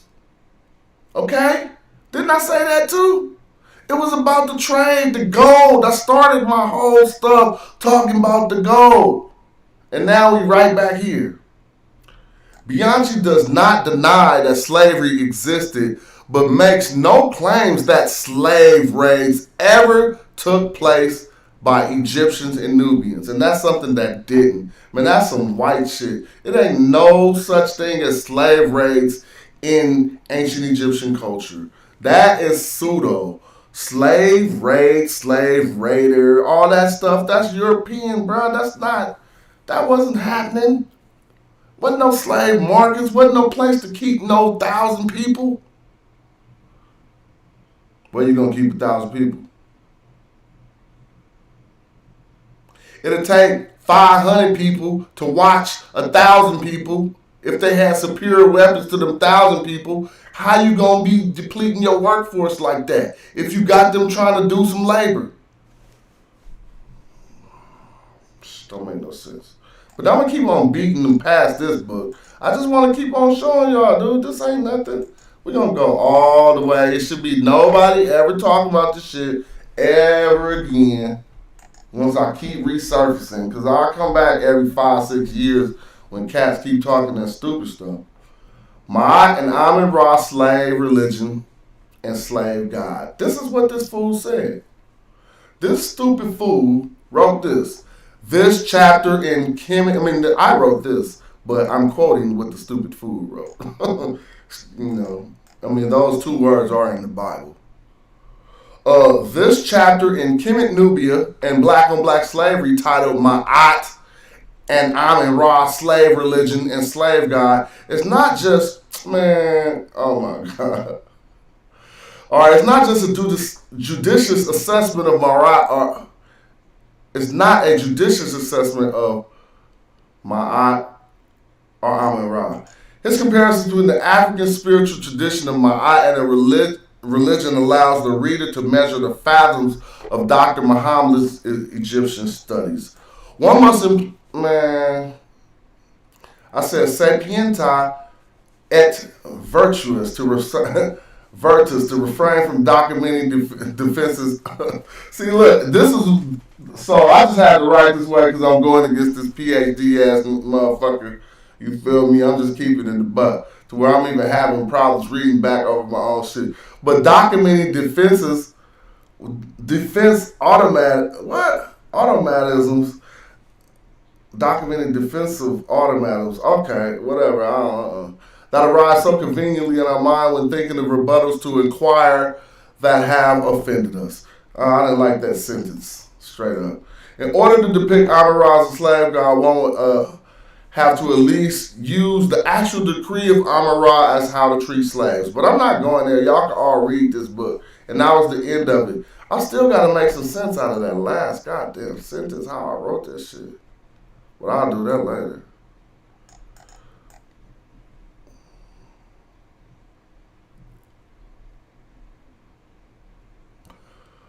Alright, I just was reading around. To refrain from documenting definitive automatisms that arise so conveniently in our mind when thinking of rebuttals to inquiries that have offended us. Oh, golly. I was about to say, what the fuck was that? But anyway, sometimes I write like that in a way that I can't even read it back later. But I had something else I wanted to go to, then I was going to close this one down. It was one more I felt I really needed to cover for the subject of the relationship between Nubians and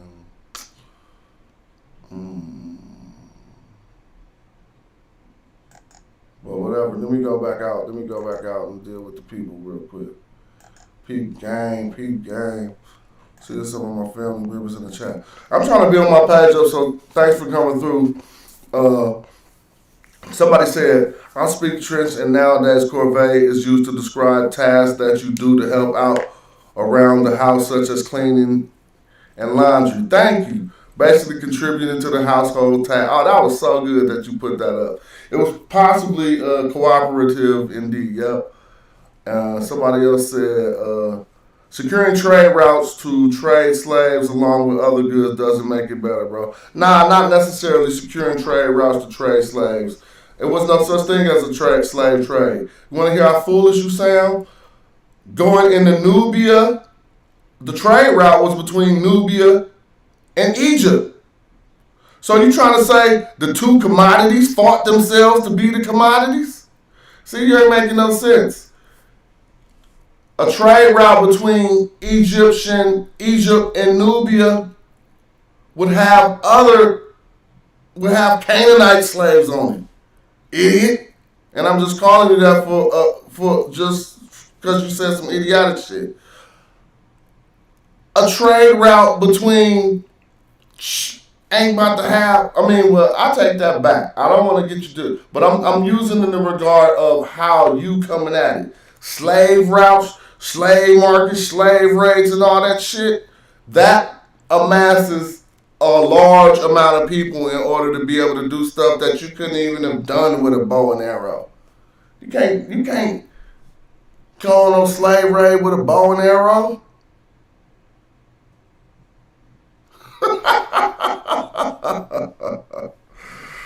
Oh my gosh, golly, man, some of this stuff is crazy. To secure trading routes, yes, I talked about that. The gold coming up out of hot Nube. They built a fortress in the 18th dynasty.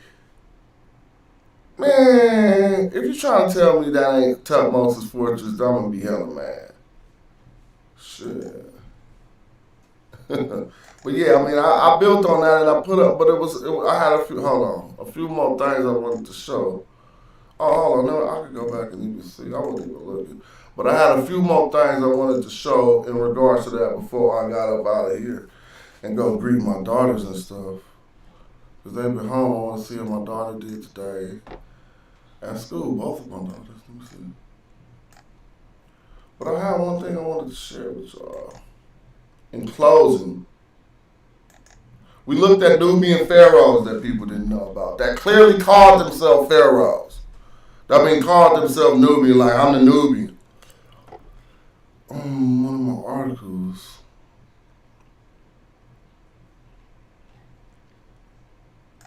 Oh my God. Man, I could have just been reading from my work because I beat people up with this already. All y'all feel free to use the Magi word. Just say Magi said that. Don't be like acting like something you got from somebody you didn't get it from. But let me just break this down.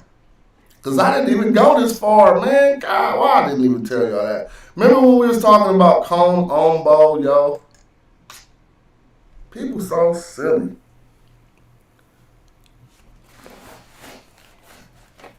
Remember we was talking about comb on bow, dude? Comb on bow, go. The name, I forgot. The name, the way you say comb on bow in ancient Egyptian is Nub. These idiots talking about it ain't no Nubia. Comb on bow is the first city Egyptians went to get gold.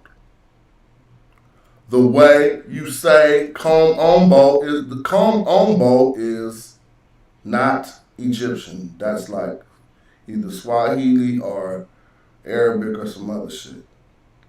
Comb on bow ain't Egyptian. Nubet. Oh my God, these idiots. Nubet. I'm talking about the dudes who was opposing me, telling me I was wrong. Nubet is how you say gold. Comb on bow is in the first cataract in the areas of Nubia. Nubet is a city. Ta Nebu is the land of gold. Bruh, people thought I wouldn't find this stuff. People was trying to give me daunting tasks that they just thought I wouldn't be able to. Ooh, if you can't find this. They was like, if you can't find that, then you can never say. They was trying to, I'm like, dude, I'm a real researcher. Don't sit here telling me if I can't find something, then I can't say something. I'm about to show y'all something. I found all this stuff in my work, B. Everything, I'm just trying to make it big enough so that if somebody could read it in their phone, they could read it. All right, now let's go in real quick. The Egyptian name for comb on bow is Nub. gold. For simplicity's sake, let's throw Combe Ombo out for a minute and establish that ancient Egyptians called the region Nubet, something close to Nubia, right? Because it had a T when it was a city, so it was Nubet or something. It has been argued in earlier research that an abundance of gold and gold mines in the regions of Combe Ombo and Tarseti could indeed be related to the Greek use of the term Nubia. Sheikh Anti-Diop wrote, the etymology of Nubia is said to signify gold. Historically, Nubia was the country from which Egypt acquired all of her gold. I told you this. It says, Rosemary Kim and Detrich Kim discussed the etymology of Nubia being related to the Egyptian term Nub. It says, here we find reference to Alfred Grimm's citation of the primary sources of the phrase term Ta-Nebu, the land of gold, coming from a 5th dynasty fragment list of Jed Kara, where the exotic goods brought back from Ta-Nebu were accounted. Checkmate. That was so much checkmate, these motherfuckers got their head beat in, telling me what I can't do. I found the land of gold. In the inscriptions, Ta-Nebu written on Jacara Stela, the land of gold. But then I found the gold friends, I found the borders of Ta-Nehesi, and I found the crown of Nubia. Found it. All on papyrus. And people was like, God dang, this dude, this must be real. Because they always want to treat you like you a fraud or something. You know what I'm saying? But I found it. I just showed you where it was at right here. Here we find reference to Albert Grimm's citation citing the primary source of the phrase and term Ta-Nebu, the land of gold, Nubia. That's what Egyptians thought of Nubians.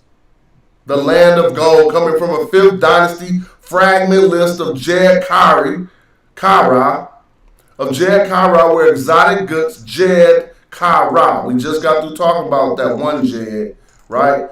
I was talking about Jet, the pimp jet forever. This Jed is stability.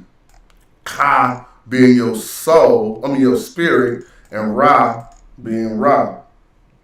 You feel me? You can say Ra is the sun, and you can say Ra is the deity Ra. Jed Kara. So, the solid spirit of Ra, one would say, are solidified in the spirit of Ra. Where exotic goods brought back from Ta-Nebu were accounted. In Magi Handbook for the Conscious Community, I produced a term, Shmir Nebu,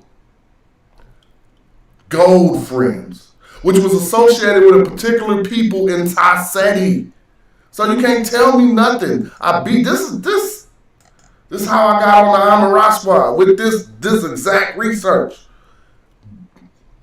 Whooping, like beating back superhero knowledge people because they knew everything and they didn't know everything. Fergus Sharman is another scholar who offers work on the etymology of Nubia and its relationship to gold from the Bantu perspective. Sharman points to the quite plausible pronunciation of the Egyptian term gold as Nubwe, by demonstrating its relation to the Bantu term Mbwe, precious stone.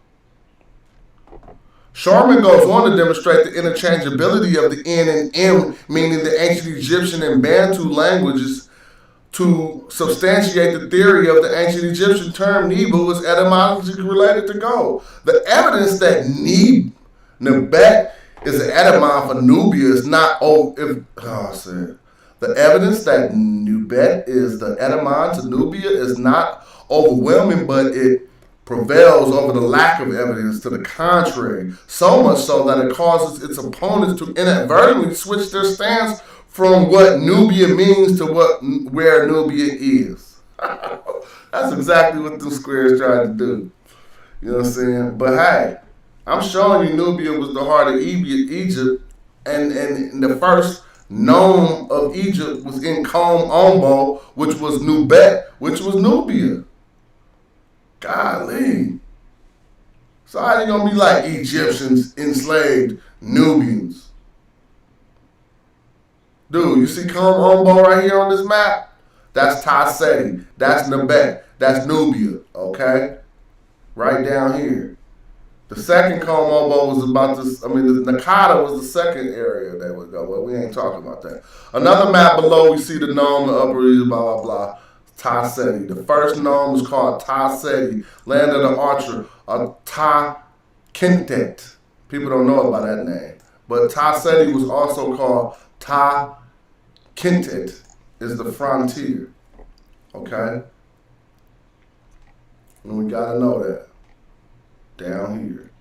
So, don't be letting nobody act like, I mean, you can go read this for yourself, but don't be letting nobody act like, you feel me, Nubians held an inferior stance to Egyptians. You can see right here on Egyptian inscriptions that they clearly portrayed the Nubians, and they always portrayed the Nubians flyer than themselves. They looked up to Nubians for how fly they was, bruh. I'm trying to tell you. Look, this is the Pharaoh, all right? He ain't even that fly. Let's just keep it a buck. We're going to break this down. I mean, you really can't see too much, but look, he's sitting on his golden throne. That ain't even his. He got a crook in his hand. That's powerful. He got on this blue capresh. This is the capresh, meaning that he only supposed to wear this in wartime anyway, so something is going on. You feel me? He only got this on in wartime. You don't got this on at no other time. And it got a long flail hanging from it. He got a golden bracelet on a colorful with some rubies in it, and he got some jewels hanging from whatever around his bracelet. But he fitted like a king. Look at these fools. Shitting on him. They came through fitted. Look at the sandals. You think I'm playing? Then watch how other people don't got the sand blood. You think I'm playing? Where they sandals at? Golly, you don't pay enough attention. Alright? I'm just like, well then where they sandals at? They on the second row, dude. They not as royal as these motherfuckers right here. This are Carnefer and the other people. The Nubians. Bringing the captives. Shit. And they brought him on the boat. They was like, get your name out on them, boy. Who fell off this boat? See, I gotta go research that. Look like somebody falling off this boat up here. Oh man, we gonna have to do some more. Oh, y'all can't see that. Hold on. You have to do some more research. All right, man, but this was, I would like to, I don't even want to be on no. I would like to thank, fuck no. Watch this motherfucker, thanks for coming through, yeah, but no, I ain't, look, check this out, B. I'm me. I ain't no pseudo. So I ain't got to stay in no persona, no character, no image, make you be feeling like, now I need to say I'm going to, fuck all that shit. Beat motherfuckers up with bombs and be yourself. Shit. Now we're going to turn, no, fuck that. I don't care. Other people can be themselves too. But they can't mess with the Magi because we've been doing this. African-centered spiritual. Wait. I ain't talking about no spirituality. African-centered scholarship. You feel me? I ain't gonna mislead nothing, man. I will talk. Hold on, where my Amon-Ra spot go? There it go. Look, I had a clip without the Amon-Ra spot on it, man. Somebody gotta fix that. There we go. Yeah, because it is Amon-Ra Squad doing this work. All right, I gotta go talk to the family. It was fun having this stream. Thank y'all for tapping in. And so, I mean, if anybody ever say anything about Nubians being subjugated, whatever, if you can't find something in this video to combat that pseudo shit, then you must believe them. Thanks for tapping in. Thanks for everything. I'm about to go chill with the fam for a minute, and then I'm going to be going live some more. I'm trying to build my page up, bro. Support. So